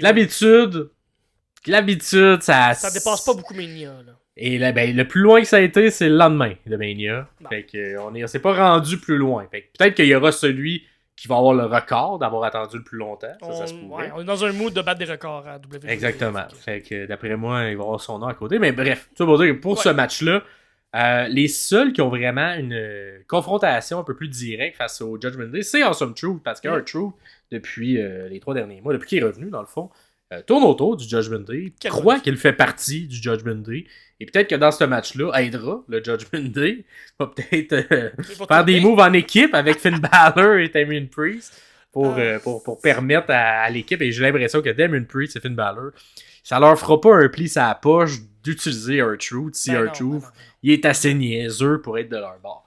Pour le reste, on a beaucoup on y a été... En fait, dans le choix des équipes qu'on a fait, parce qu'on a fait différentes manières de qualifier les gens, mais c'était souvent des matchs de qualification, mais on y a été beaucoup avec soit des vétérans, soit des gens qu'on a confiance. Donc, pas beaucoup de recrues en tant que tels, autres que Pete Dunne et Tyler Bate, qui sont pas vraiment des recrues. Les plus recrues là-dedans, ils sont pas vraiment des recrues. C'est Austin Theory et Grayson Waller qui ont le moins d'expérience là-dedans. Puis, à nommer que A-Town Down Under, j'avais jamais remarqué le titre.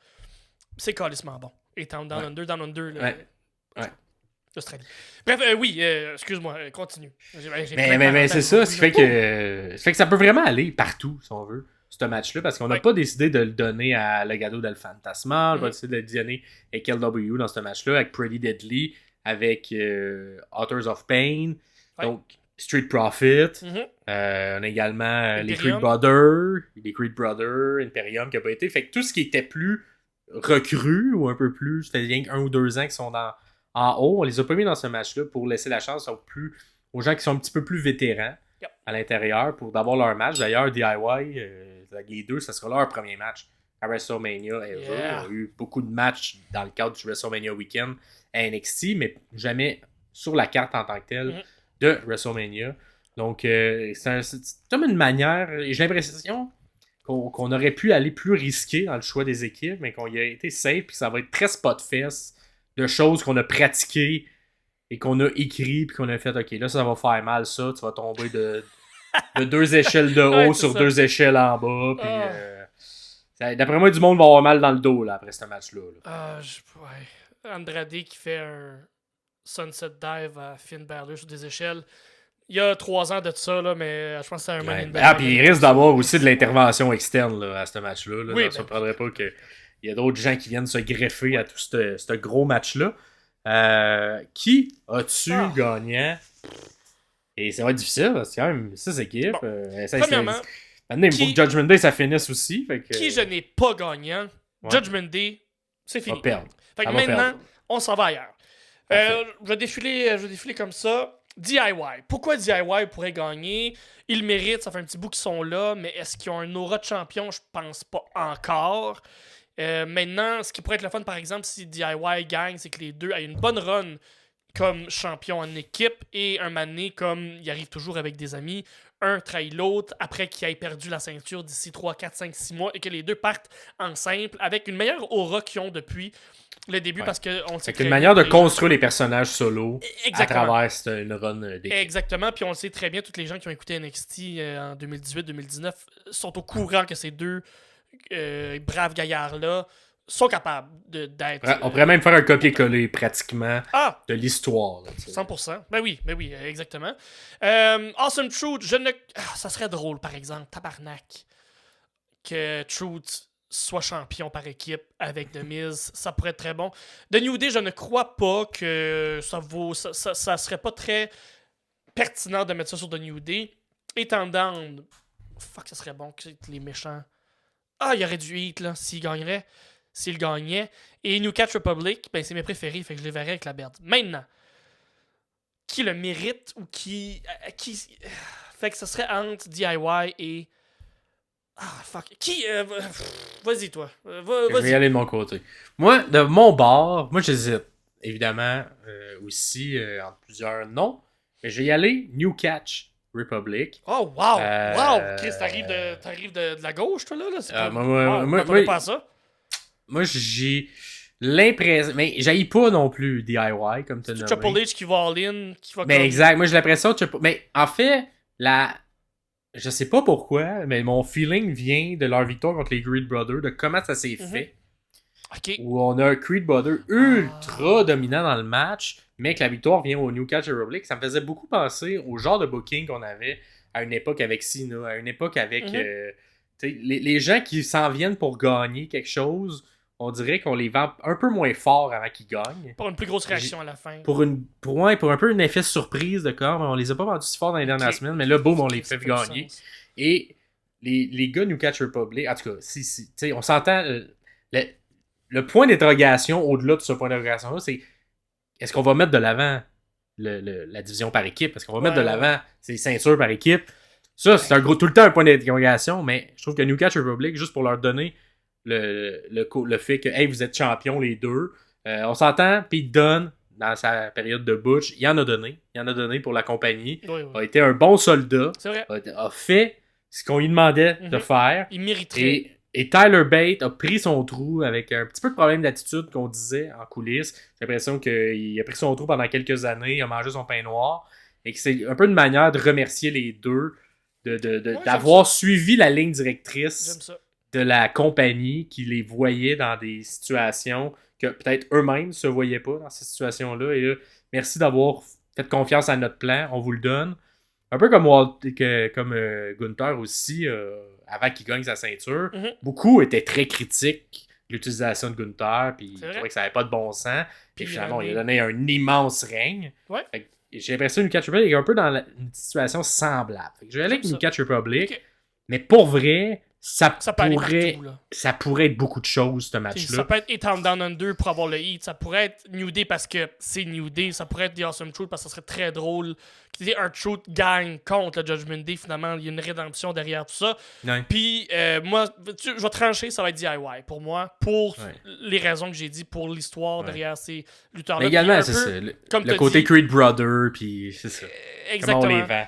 Puis ils méritent tellement, Gargano et Ciampa, qui travaillent tellement fort depuis 10 ans dans la compagnie, puis ils sont fait renvoyer, ils sont revenus, ils ont été blessés. Fait que je pense que pour un peu les mêmes raisons que tu donnes avec Bate et Dunn, je vais aller avec Gargano et Ciampa, donc DIY de mon côté. Mais c'est entre les deux que j'hésite. Je pense que c'est les deux que ça avait le plus de sens qu'on mette en Pour équipe. un peu les mêmes raisons, finalement, en bout de ligne. J'ai l'impression que New Catch Republic va plus faire un run d'équipe-équipe.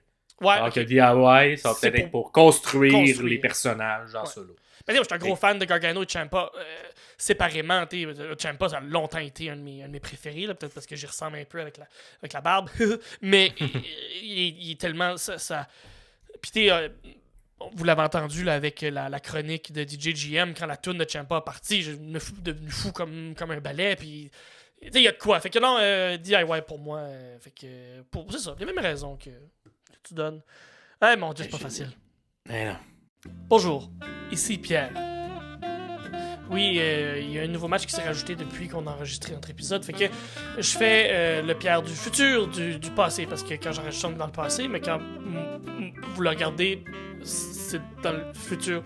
Je comprends pas comment le temps fonctionne. Il y a un match qui est rajouté, donc qui s'est rajouté, oui. C'est un 6-man Philadelphia Street Fight, parce qu'on est à Philadelphie. C'est logique. Donc c'est The Pride, Bobby Lashley, Angelo Dawkins et Montez Ford, donc les Street Profits avec Bobby Lashley, qui s'appelle The Pride. Je savais même pas qu'il y avait un nom, ce trio-là. Contre The Final Testament, le stable là, qu'on aime tous. Karrion Kross et comme Razor qui vont s'affronter dans un Street Fight. Pour ce que ça va être. Voilà. Est-ce que j'ai des prédictions? Pas vraiment, j'imagine que c'est The Pride, Bobby Lashley avec les Street Profits qui vont gagner. Maxime, qu'est-ce qu'il en pense? Je sais pas, il est pas là pour nous en parler. C'est juste pour dire que ça s'est rajouté à la carte. Beaucoup de S pour dire quelque chose que je voulais dire. Donc, merci pour votre écoute et désolé pour la coupure un peu bête qui vient d'arriver, mais écoute, tellement un match excitant, fallait bien qu'on s'en parle. Merci et bonne soirée ou bonne journée. Ou bon matin, regarde. L'Internet, hein. Prochain match. Ah. On a le combat des deux lettres. LA Knight contre AJ Styles. Le match dont je me calisse. Disons, là, je vais être bien franc, là. Il a quand même été bien construit, cependant. Il a été bien construit. Il a été bien construit dans le sens où, quand AJ Styles est arrivé, on a vu une genre de petite... de presque vue les deux qui joignent un à l'autre. Puis finalement, non. Ils se sont fait retourner un contre l'autre. AJ Styles qui a fait comme... Hey, LA Knight, c'est moi qui a des noms à deux lettres, c'est pas toi, fait que c'est moi qui gagne. Finalement, tout ça a continué au cours des semaines.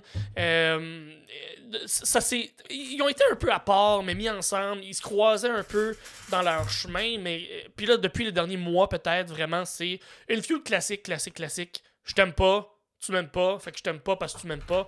Fait que je m'en viens chez vous. Chez vous. C'est ça. Fait que je vais aller chez vous te menacer. Ouais. Puis tu vas appeler la police. Fait que c'est très, très, très, très, très classique comme histoire. Mais c'est deux lutteurs très classiques aussi, qui ont les deux une vingtaine d'années d'expérience dans le monde de la lutte. Fait que côté match de lutte, d'après moi, j'espère qu'ils vont me donner un bon 8 minutes, 10 minutes, gros max, côté lutte. Plus que ça, j'espère. Je pense, ben, AJ Styles, ouais, c'est vrai qu'il est revenu très en forme, mais...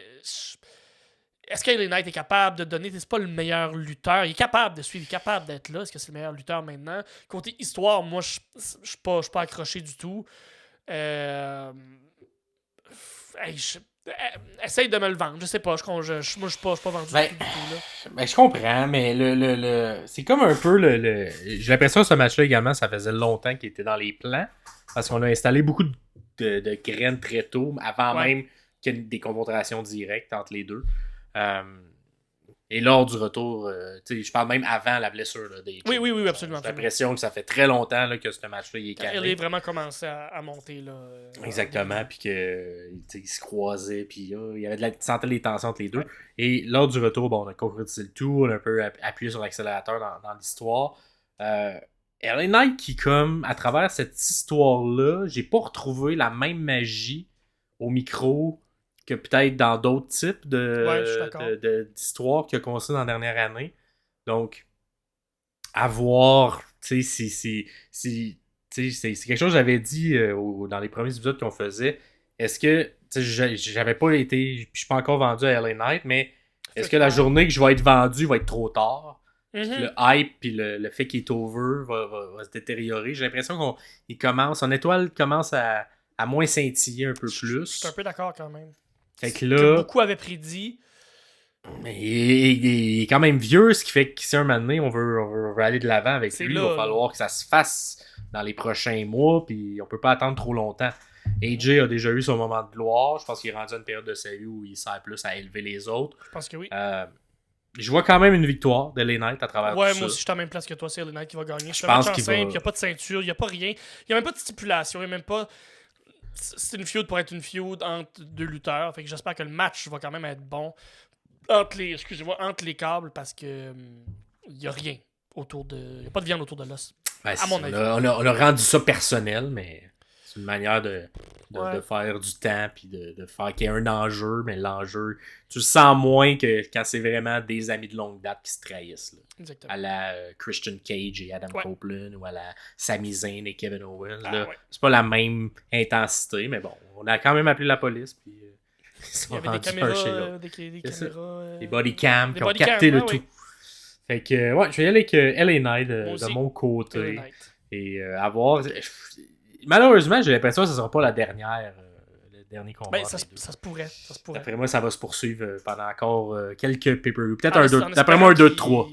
Ouais, un 2-3, ça ferait du sens en espérant qu'ils réussissent à rendre ça relevant, qu'ils rendent ça intéressant de leur côté. Là. Mais s'ils partent haut dans l'intensité, qu'ils s'aiment pas. Là. Oui. Ben, ils vont arriver avec des stipulations pour la prochaine. Puis là, un cage match, puis un match de no holds barred, sûrement ça va finir. Puis, et parlant justement de peut-être des matchs qu'on sent, qu'on y croit plus, parce que c'est construit de manière plus organique. Oui. Là, t'as une feud qui est construite depuis plus de 30 ans.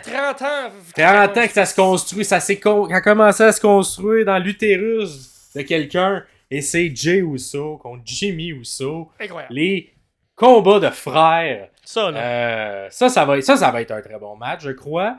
Une construction un peu classique. Qu'on voyait venir aussi, un peu. Avec comment les choses se dirigeaient. Ouais. Mais ça a été fait très vite aussi, mais en même temps, on l'accepte. Là, on l'accepte, puis on savait, lorsque la séparation s'est faite du Bloodline. Ça allait arriver. Que ça allait arriver. On laisse rendre à ça un moment donné. Et je pense que WrestleMania est le bon endroit pour s'y rendre. D'après moi, les deux, un peu comme on a expliqué avec un match de Christian et Adam Copeland à Toronto. D'après moi, c'est les deux petits culs qui, ça fait longtemps, qui ont sur un bout de papier des séquences de quand on va s'affronter un contre l'autre. Le match est écrit, ça fait 15 ans le match est écrit. Là. Et j'ai l'impression qu'il va y avoir du temps qui va être donné pour ça. J'espère. Il va y avoir beaucoup de clins d'œil à beaucoup de choses aussi, probablement. Fait que ça va être un match qui va être le fun à analyser. Sortez vos encyclopédies de lutte parce qu'il va y avoir des clins d'œil. Il va y avoir des clins d'œil au match des Hardys. Il va y avoir un clin d'œil au match des Hearts, c'est sûr, parce que c'est un match frère contre frère. Fait qu'il va y avoir des clins d'œil, c'est certain.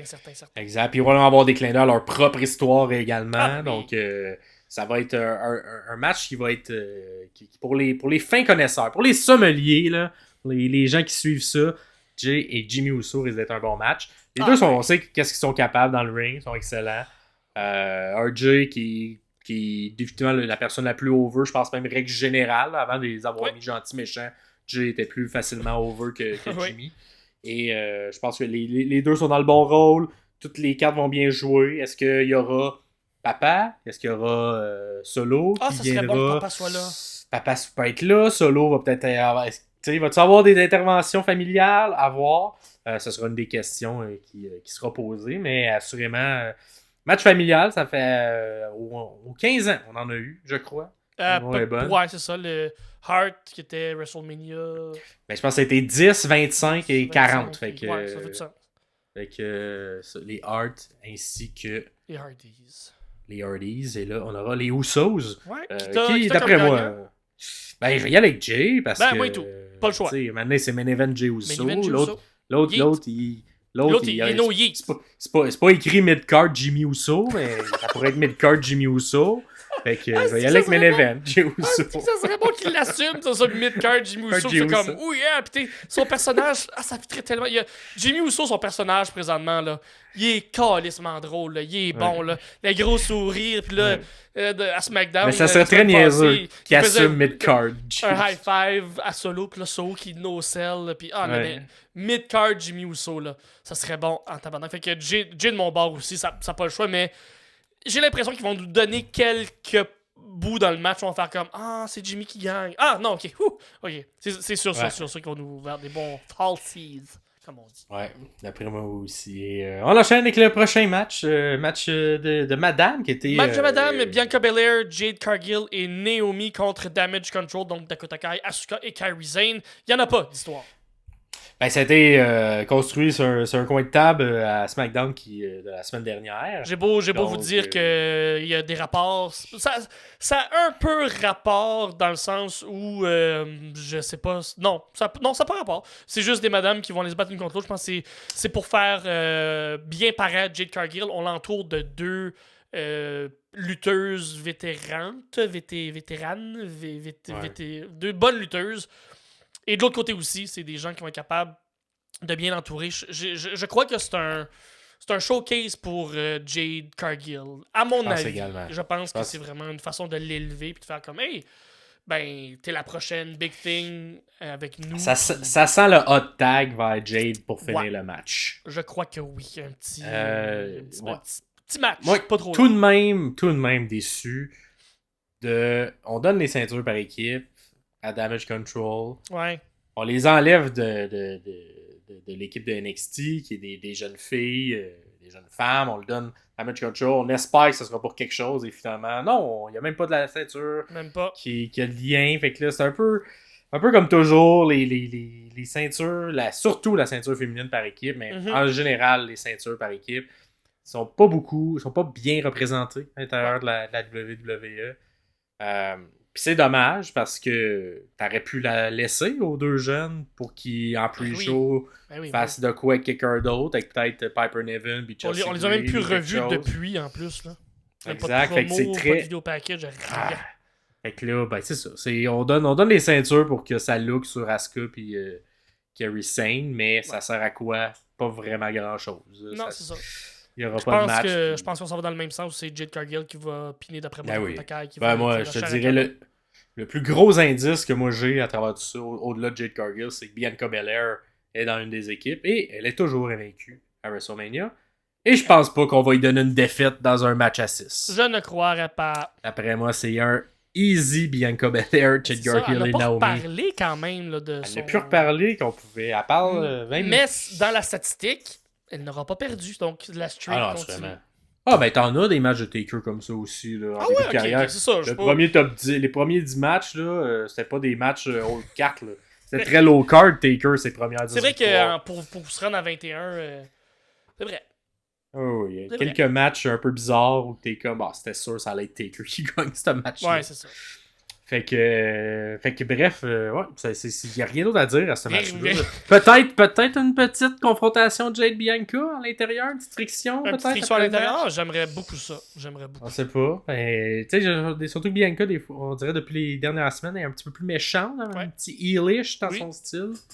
Fait que, à voir si on va construire cette feud-là par la suite. Je vois pas Jade aller contre Asuka, puis... Non, en tout cas, je trouverais ça bizarre. Bianca est capable de prendre Jade par la main et de la porter dans un match qui va être la force brute contre la force brute. Et moi, j'ai mes yeux j'ai mes yeux sur Naomi qui, j'espère, va être capable justement de contrer, c'est ce que je voulais dire, la mauvaise ou la moins bonne performance qu'elle a donnée à Elimination Chamber. J'espère que... Chamber? Non, c'est... Oui, c'est à Chamber qui était... un peu pas là. Fait que j'espère qu'elle va être capable de se relever de ça si ça a été souligné là, de son côté. Peut-être On sait pas, mais... c'est une vétérane qui est capable d'en donner. Voilà. Sinon, le prochain match. Prochain match, on a Seth Seth. freaking Rollins contre Drew McIntyre. Un des rares matchs qu'on sait qui va être le dimanche. Ouais. Parce que Pourquoi? il y a un match la veille, Seth freaking Rollins. Fait qu'il va pas se battre 2 fois le même soir. Et ça, bizarrement, une des meilleures constructions qu'on n'aurait pas pensé, mais Très bon. qui est arrivé grâce à des blessures. Tu sais, genre, un peu le call de Drew McIntyre, c'est un peu l'intervention divine là, qui a fait que ce match-là a lieu. C'est un peu vrai, parce que t'avais un Drew excellent au micro, même avant Noël, avant tout ça. Il était déjà en feud. Il était comme la rivalité de transition de Seth, que finalement, on a poursuivi parce que peut-être Punk s'est blessé. Je sais pas c'était quoi le plan à base. Mais... On voulait faire Seth Rollins contre Punk, si je me trompe pas. Et d'après moi, c'est ce qu'on s'enlignait vers, mais là, Drew a pris la balle au bon, a profité des blessures, assurément, et a servi. Pour moi, Drew, depuis qu'il est dans ce personnage-là, méchant, mais qui dit la vérité, méchant qui dit la vérité, c'est près de lui, c'est excellent, c'est très bon. Ouais. Je le trouve excellent au micro, une bonne construction, et dans un match qu'on aurait... peut-être certains, vous me le direz dans les commentaires, là, peut-être certains vous trouvez que je suis trop généreux, mais moi j'ai trouvé qu'il a bien tiré son épingle du jeu, malgré le gros spotlight qui était mis sur l'autre rivalité entre Cody, Roman Reigns, que Seth également fait partie, que The Rock également fait partie. Je trouve que Drew a réussi à rendre cette confrontation-là intéressante malgré tout, malgré qu'il y a du gros calibre l'autre bord pour les deux rivalités qui s'affrontent une contre l'autre, que justement, tu sais, Bayley et Io Sky n'ont pas réussi à être aussi fortes que Rhea et Becky, mais Drew et Seth, je trouve qu'ils se sont bien démarqués versus l'autre grosse rivalité de l'autre côté. Vraiment. J'ai rien d'autre à rajouter, dans le sens où, c'est ça, les blessures ont donné ça. Mais maintenant, ce qu'il faut surveiller, c'est la santé de Seth freaking Rollins, où ça va tomber, où lui va situer, comment le match va s'être passé avant. Est-ce que il va être affaibli? Seth ressort d'une blessure au genou, qu'on n'était pas certain qu'il allait pouvoir se rendre jusqu'à Mania. Finalement, ça en est sorti.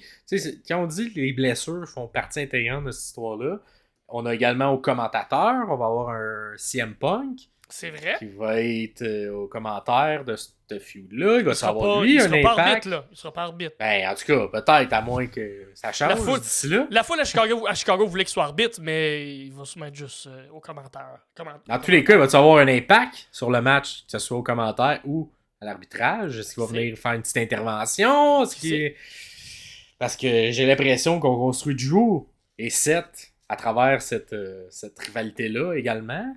J'ai l'impression que le but ultime, c'est que Punk aille pogner la ceinture, mais là, aller la chercher. Moi, j'ai pas cette impression-là. Moi, j'ai l'impression que Punk va servir de faire valoir à quelqu'un. OK. Mais est-ce que ce sera à qui? Ça, je le sais pas. C'est à Seth? C'est à Drew? Je sais pas. OK. Mais peut-être que t'as raison. Mais tu sais, moi j'ai l'impression que si Triple H est capable d'aller donner un titre, je crois, ou de mettre Cody Rhodes, qui a littéralement détruit un trône avec une masse, qui est Cody Rhodes, qui est capable de lui donner mais c'est pas pareil. Ça, c'est gimmicky un peu. Ouais. Sans que Punk, c'est plus dans la vraie vie. Ça vient chercher de... Ouais, c'est vrai, t'as raison. En tout cas, je sais pas. Moi, la WWE que je connais est très rancunière. Mais elle a changé dans la dernière. Oui, elle a changé assurément, ça c'est sûr, mais elle est très rancunière. Fait que moi, tant qu'on m'aura pas prouvé qu'elle ne l'est plus, et Punk pourrait être cette preuve et contestée, moi je vais continuer à dire que Punk, il n'y touchera pas à cette ceinture. Je pense qu'ils vont faire what's best for business, puis pas what's best for WWE. Là. En même temps, un est proche de l'autre, là, on s'entend. Là. Ouais. Dans tous les cas, dans le match entre les deux, même si CM Punk en fait partie, qui as-tu gagné? Est-ce que ça va être Seth qui va garder? Ça va être Drew qui va prendre? Drew McIntyre, je pense qu'il n'y a pas eu... Quand il a gagné le titre, c'était dans un arena vide, c'est dans un performance center vide, avec personne, où il a levé une ceinture avec un petit peu de feu d'artifice en arrière de lui, un peu des pétards un peu mouillés. Je pense qu'il mérite de la gagner. Il y a eu beaucoup il va y avoir beaucoup de gros moments forts avec quelqu'un qu'on aime qui va gagner. Maintenant, Drew, pas qu'on l'aime pas, mais je pense que qu'il y a un peu un Seth Rollins que tout le monde adore, qui perd la ceinture. Je pense qu'il y a eu une très très bonne run comme premier champion premier champion de ce titre-là, dans cette version-là. Je pense que Drew pourrait continuer, puis maintenant on va l'envoyer contre Punk, puis ça donnera ce que ça donnera que Punk gagne ou pas. Puis Seth Rollins, un peu à l'image de sa femme, n'a pas besoin de titre pour rester relevant, encore une fois, là, je cherche le mot que tu as dit plus tôt. Pertinent, merci. Mon Dieu Seigneur, on dirait qu'on se répète. Fait que Drew McIntyre de mon bord parce qu'il mérite. Ouais. Parfait. Moi, je vais y aller aussi avec Drew. C'est plus une question de cœur. Moi, c'est toujours trouvé ça très méchant de ne pas lui avoir permis de gagner devant le public à WrestleMania. Puis c'était à une autre époque où c'était quelqu'un d'autre qui dirigeait, qui se foutait, je crois, un peu plus des sentiments des gens. J'ai l'impression que Triple H n'est pas du même avis, pas de la même personne. Fait qu'on va donner tout de même une victoire devant des humains à Drew. Fait que là, c'est le cœur un peu plus qui parle de ce côté-là. Mais moi, je vais quand même y aller d'un petit peu plus. Ça va faire un lien avec le prochain match qu'on va parler. J'ai l'impression que la défaite de Seth va être en partie à cause du Bloodline. Ce qui va se passer. Moi, je crois que ce qui se passe la veille, le Bloodline ne sera pas content. Il va venir intervenir dans ce match-là en faveur. Le soir, le lendemain, le Bloodline va intervenir. On va venir intervenir en faveur de Drew et on y viendra lors de la prochaine prédiction. J'aime ça, ok. Ça me donne, ok. Ça m'ouvre une porte, ok, parfait. Mais moi, je crois que Seth freaking Rollins va se faire jouer du Bloodline et qu'il va se brûler comme beaucoup se sont brûlés à travers le long règne de Roman Reigns. Et que Seth, malheureusement, va goûter la médecine du Bloodline et que Drew va en profiter. On installe ces graines-là depuis quelques mois. De se dire que, peut-être que Seth, il devrait peut-être pas être dans l'autre histoire, puis que ça va peut-être y revenir d'en face. Et j'ai l'impression qu'on va y aller avec ce... Et justement, par la suite, ça fait du sens avec Punk, qui va arriver en face contre Drew et qui va poursuivre cette feud-là. Fait que moi, je pense que toute cette construction d'histoire-là vers SummerSlam fait du sens. Et Seth lui prendra un chemin que je te dirai lors du prochain match. Je pense que tu m'as ouvert la porte. Je pense qu'on est rentré dans le même dans la même porte. Je pense que je m'en vais vers là aussi. Une porte que je m'étais pas ouverte. Mais non, on s'en va vers le match qui va décider de l'avenir de deux lutteurs, celle de Seth Rollins et celle de Cody Rhodes. Le match qui, d'après moi, pourrait être le match de la fin de semaine.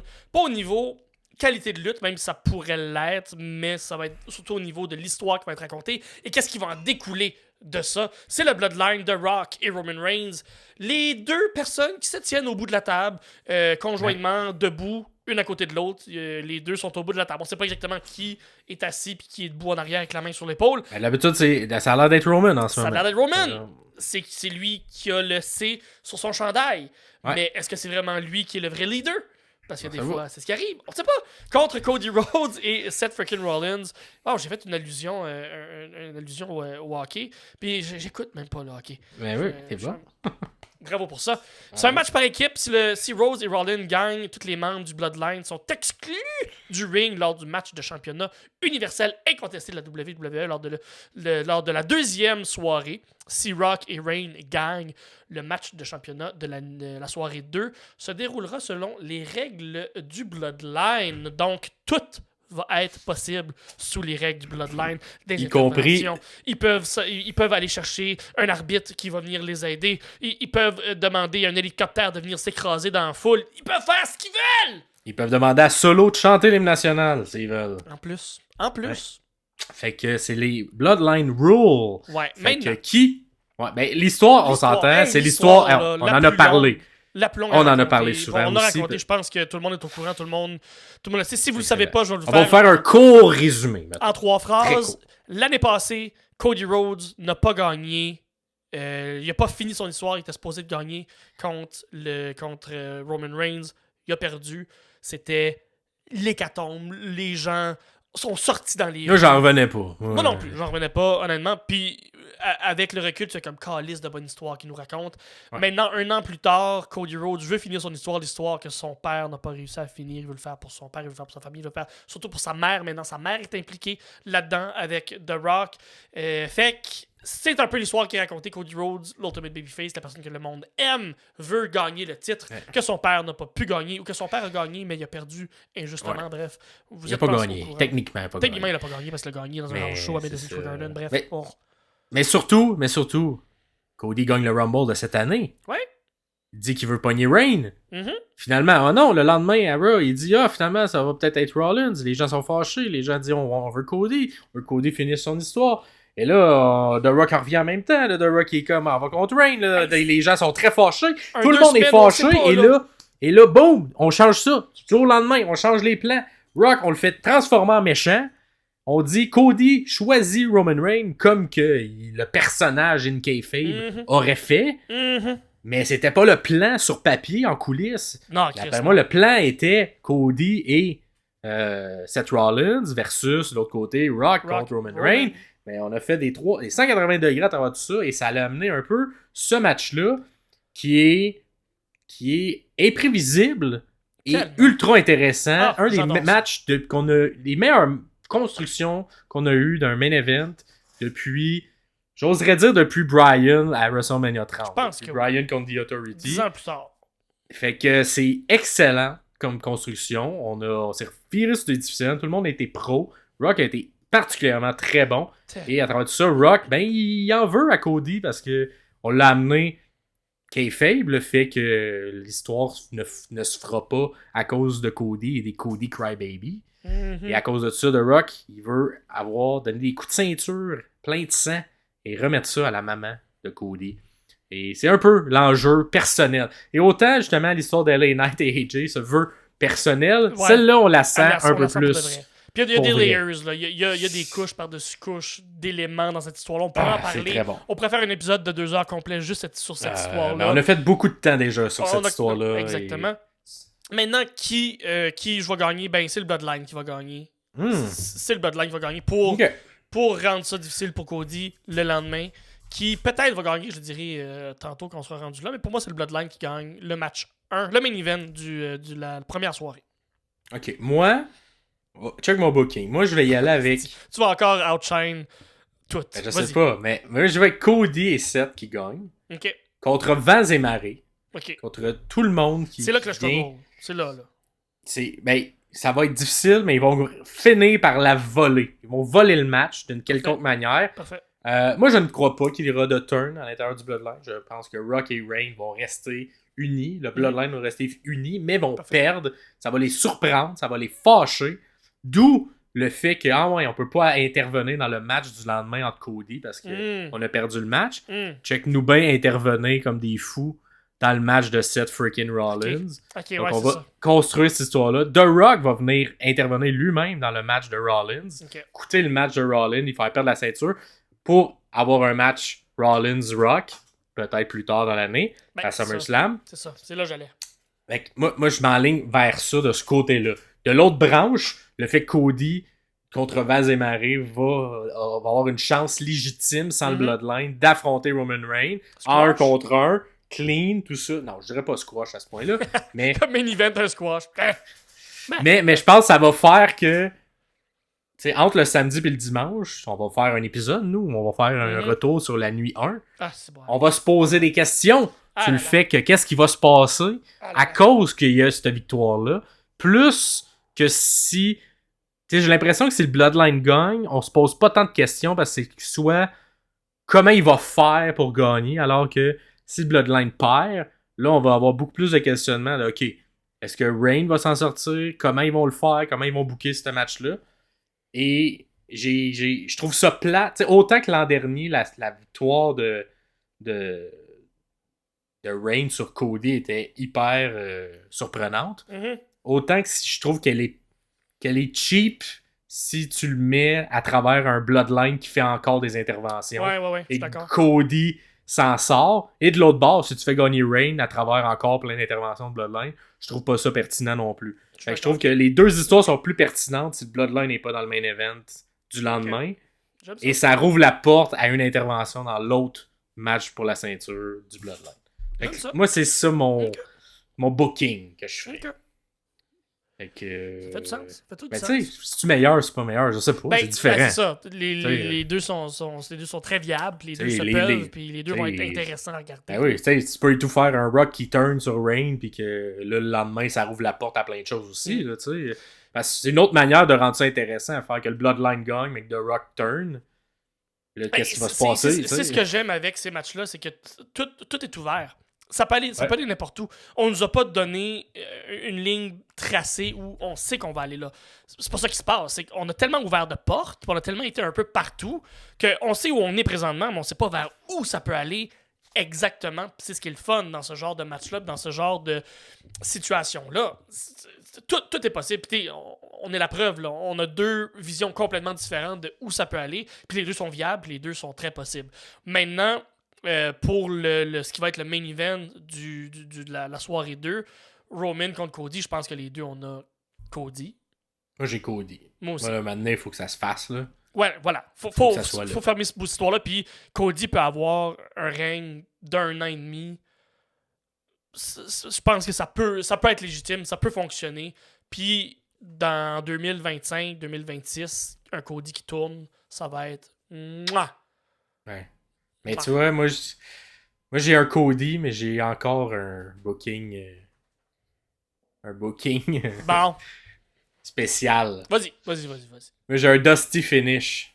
Oh! Chris! J'ai un Dusty Finish sur Cody qui gagne. Cody gagne contre Reign. Mais... Et là, on entend Damien Priest, un cash-in, et Cody n'est champion qu'une minute seulement. Comme son papa au Comme son papa. C'est bon. Je pense que ça va être un Dusty Finish pour le règne de Cody. À voir. C'est comme ça que je le bookerais. Est-ce que c'est comme ça qu'ils vont le booker? J'en ai aucune idée. Mais je trouve que Cody, son père, il tenait vraiment au Dusty Finish. C'est pas pour rien que ça s'appelle un Dusty Finish à cette heure. Oui. J'ai l'impression que Cody a souvent voulu faire hommage à ce côté-là. Ouais. Et moi, ça me dérangerait pas qu'ils le mettent de côté au complet, que ça se finisse pas en Dusty Finish. Mais j'ai l'impression, pour l'histoire, il va peut-être faire que le premier règne de Cody soit tellement court que ça soit un Dusty Finish pour éventuellement avoir un plus long règne. Peut-être, tu sais, à SummerSlam, là, un court switch rapide, là, tu sais. Puis que là, il y a un plus long règne, mais je trouverais quand même un peu clever qu'il y ait un Dusty Finish dans le premier règne de Cody. Ouais. Puis on le garde relevant aussi, on le garde pertinent, merci, pour la suite, pour continuer à chasser, pour continuer à être la personne qui veut aller chercher le titre, parce que Cody est très bon dans ce rôle-là. Exact. Oui, on étire un peu ce personnage-là. Et ça donne du heat très puissant à Damien Priest. Ah, tabarnak, oui. Parce que le moment où ça arrive, t'as les confettis, tout le monde pleure, tout le monde est content, maman Cody qui est qui prend son enfant dans ses bras, et là t'as la toune qui part de l'autre, et tout le monde fait non, on veut pas ça. T'écoutes la lutte pour l'espèce de montagne russe d'émotions que ça te fait vivre, et ça va être une émotion ultra cruelle et le fun à vivre. Faut qu'il y ait le logo de la fin, copyright WWE, la toune part, le logo s'en va, il cash in, il lève la ceinture, puis noir. C'est fini. Puis je le ferais peut-être même pas dans un... tu sais, je donnerais peut-être un vrai match, là, tu sais, peut-être un 10 minutes. Ben oui, ça serait intéressant, par exemple. Oui, Cody est blessé, mais tu sais... Il réussit. C'est pas instantané là, qu'il a à perdre, là, tu sais. Il se démène comme il peut, mais... Tu sais, ça fait 3 matchs en 2 soirs là, qu'il va faire. Et ça risque d'être violent le premier match aussi. Le deuxième, fort probablement. Fait que... Puis un Damien avec un Vendetta parce qu'il a perdu sa ceinture, lui, soit la veille ou plus tôt dans la soirée. Fait qu'il arrive là un peu en tabarnak. Fait que ça fait du sens. Fait que ouais. Mais est-ce qu'on va aller vers ça? J'en ai aucune idée. Mais ça serait mon booking à moi. Ça pourrait être tout que juste Reign gagne, comme toujours. Pis... Ben oui. Ben ouais, Chris, ça se peut, hein. Puis que le Bloodline ait gagné la veille, puis qu'il y a des interventions de Bloodline, puis ça soit classique Reign qui gagne. Mais bon, on va voir. On va aller ailleurs. Vous, ce serait quoi votre booking? Comment vous voyez ça? Pour tous les matchs, vous pouvez nous le dire. Pour tous les matchs, ça serait quoi votre booking? Qui vous voyez comme gagnant? Mais dites-nous-le dans les commentaires. Vous pouvez aussi nous le dire dans le formulaire. Hey! Oui. Qui va être mis en ligne pas mal depuis 2 jours. Il est déjà en ligne, assurément. Quand vous écoutez cet épisode-là, va être en ligne depuis au moins 1 ou 2 journées. Donc, on s'attend à ce qu'il n'y ait pas beaucoup de changements à SmackDown qui va être demain. Donc, dans tous les cas, s'il y a des changements, les questions vont être annulées. C'est tout. Donc, allez répondre aux questionnaires. C'est dans les liens, les commentaires. Je vous besoin de mettre votre adresse courriel. Vous recevez vos réponses de cette manière-là. Vous pouvez également les changer. On s'entend, le questionnaire est ferme avant le début du pre-show. Donc, vous devez le répondre avant 5 heures. 5 heures, heure de l'Est. Si vous êtes en Europe, faites la petite transition, là, mais c'est heure de l'Est. 5 heures, heure de l'Est. Fait que, genre, mettons, un petit peu, quelques heures avant que le pay-per-view commence. Voilà. Ou c'est au milieu de la nuit, un peu, quand ça se passe. Fait que, répondez au questionnaire avant. Et ce sera un questionnaire pour les 2 soirs. Fait que, faut le répondre avant le premier soir. Parce que sinon, il est fermé pour le reste de la fin de semaine. Fait que vous êtes au même point qu'on est présentement, complètement dans le noir, à savoir où ça s'en va, qu'est-ce qui se passe, pourquoi, quand, qui, comment. Fait qu'on est tous au même point. Et je vous rappelle que la personne qui a le plus haut score gagne absolument rien. Juste le fait d'être le meilleur. Gagne l'honneur. L'honneur. Et pour vrai, on dit qu'on gagne rien, mais je travaille sur quelque chose. Fait que peut-être qu'il y aura compensation pour le ou la gagnante. Moi, je travaille sur quelque chose en ce moment pour peut-être récompenser. Commandite de Eros et compagnie. Ben, quelque chose, en tout cas. Et je sais pas concrétiser. Fait qu'à voir, mais il y aura peut-être un petit prix aux gagnants qui va nous faire plaisir. Et on aimerait, justement, avec les prochains pay-per-view, les prochains pay-per-view vous permettre de gagner quelque chose et que ça soit pas seulement l'honneur. Fait qu'on travaille sur ça fort. Nous, sinon, le prochain épisode, ça va être le 37e et c'est le lundi, l'analyse de la nuit 1. Fait que on va tourner cet épisode-là le dimanche matin, le dimanche avant le pay-per-view le soir. Donc, lorsqu'on fera notre analyse, on n'aura pas les résultats, mais il va être diffusé après. Donc, vous allez pouvoir nous voir entre les deux, essayer de comme analyser les choses et voir où on pense que ça va. Puis là, vous allez l'écouter, vous allez déjà savoir qu'est-ce qui se passe. Fait que vous allez faire, là, il se trompe en ce moment, c'est tellement pas ça qui va se passer. Peut-être qu'à l'audio, il va sortir dimanche après-midi pour juste pour le fun d'avoir nos réactions entre. Peut-être qu'à l'audio, il va être déjà sorti avant, mais sur YouTube, là, ça va sortir lundi. Il va sortir lundi. Vous pourrez rire de nos faces en faisant comme c'était ça le booking. Non, c'était pas ça le booking finalement. Parce que la lutte, c'est ce qui est le fun. C'est pour ça qu'on aime ça, c'est que ça peut aller n'importe où. Puis vous pouvez aussi nous suivre n'importe où. Quel lien, je suis un génie. Vous pouvez nous suivre sur toutes vos plateformes de balado préférées, Spotify, Apple Podcasts, Google Podcasts, où vous voulez. Libre à vous, si jamais vous voulez communiquer avec nous quand vous nous écoutez à l'audio, venez nous rejoindre sur Facebook, sur Instagram.